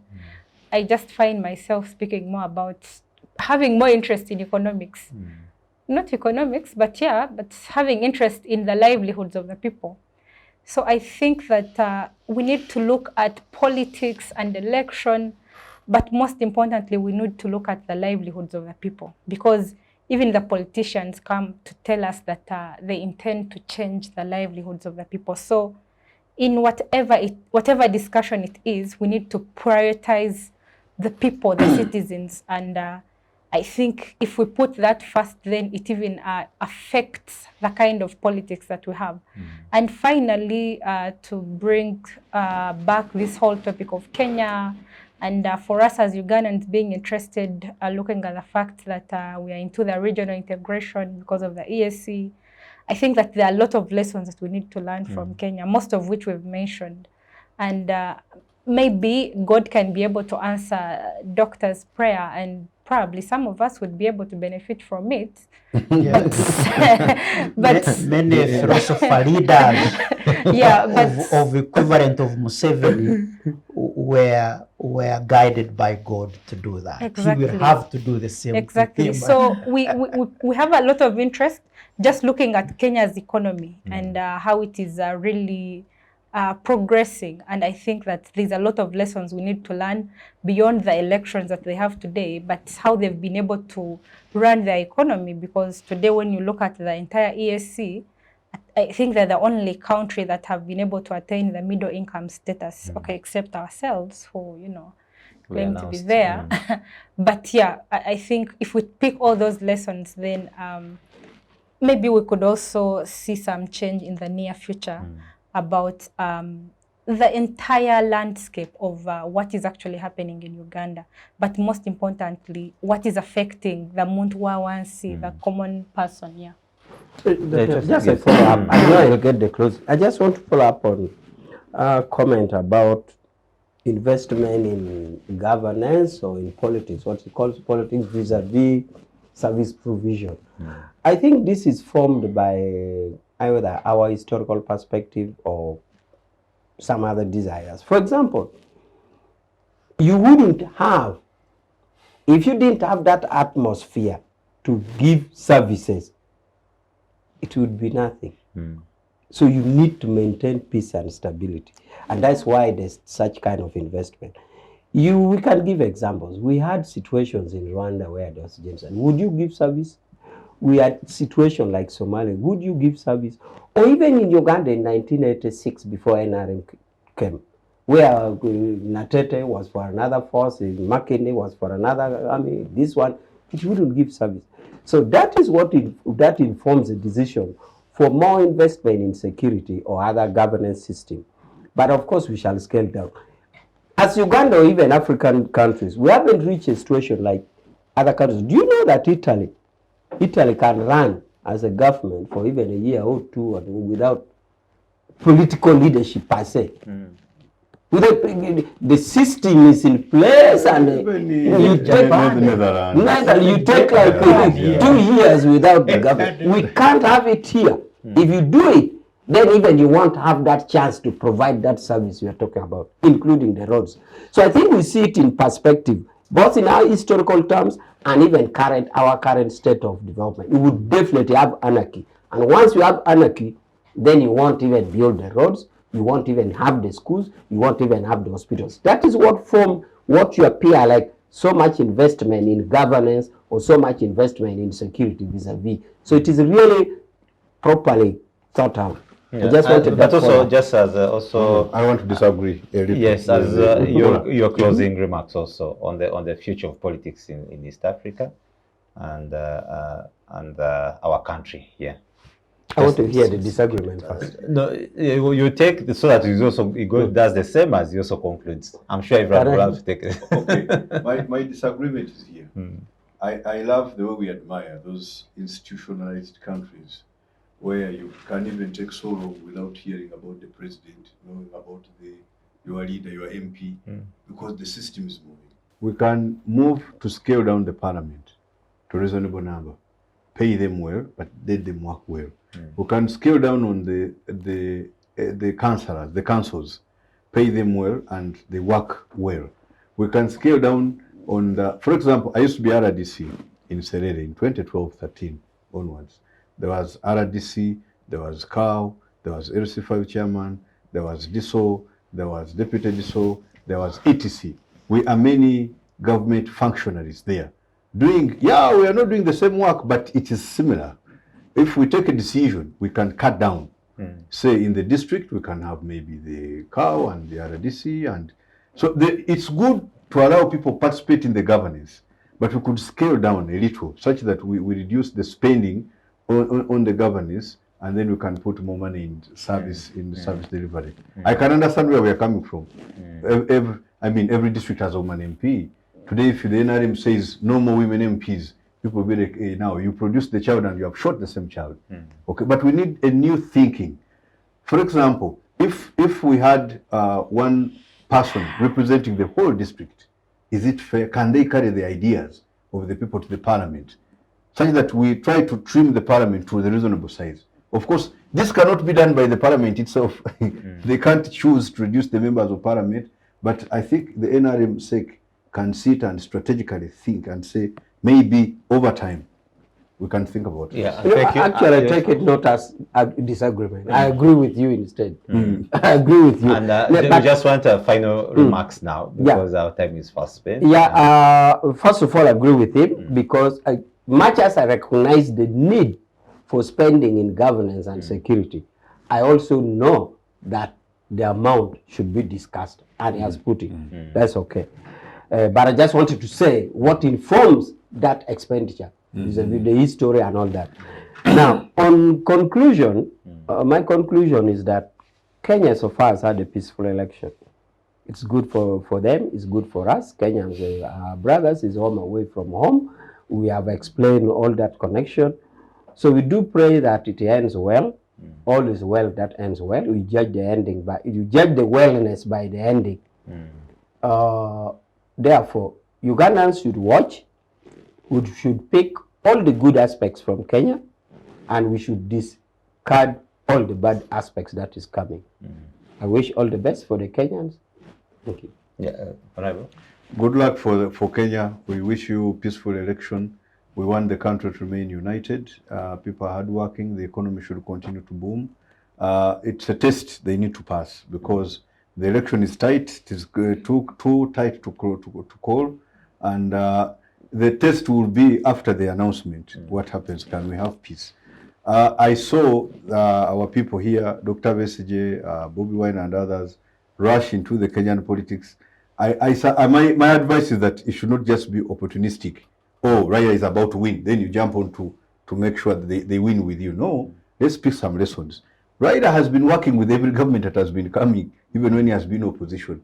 So, Besigye, Bobby Wine and others, is it possible you can work with the NRM or with the government existing to better the welfare of the people as a leaf we pick from Kenya?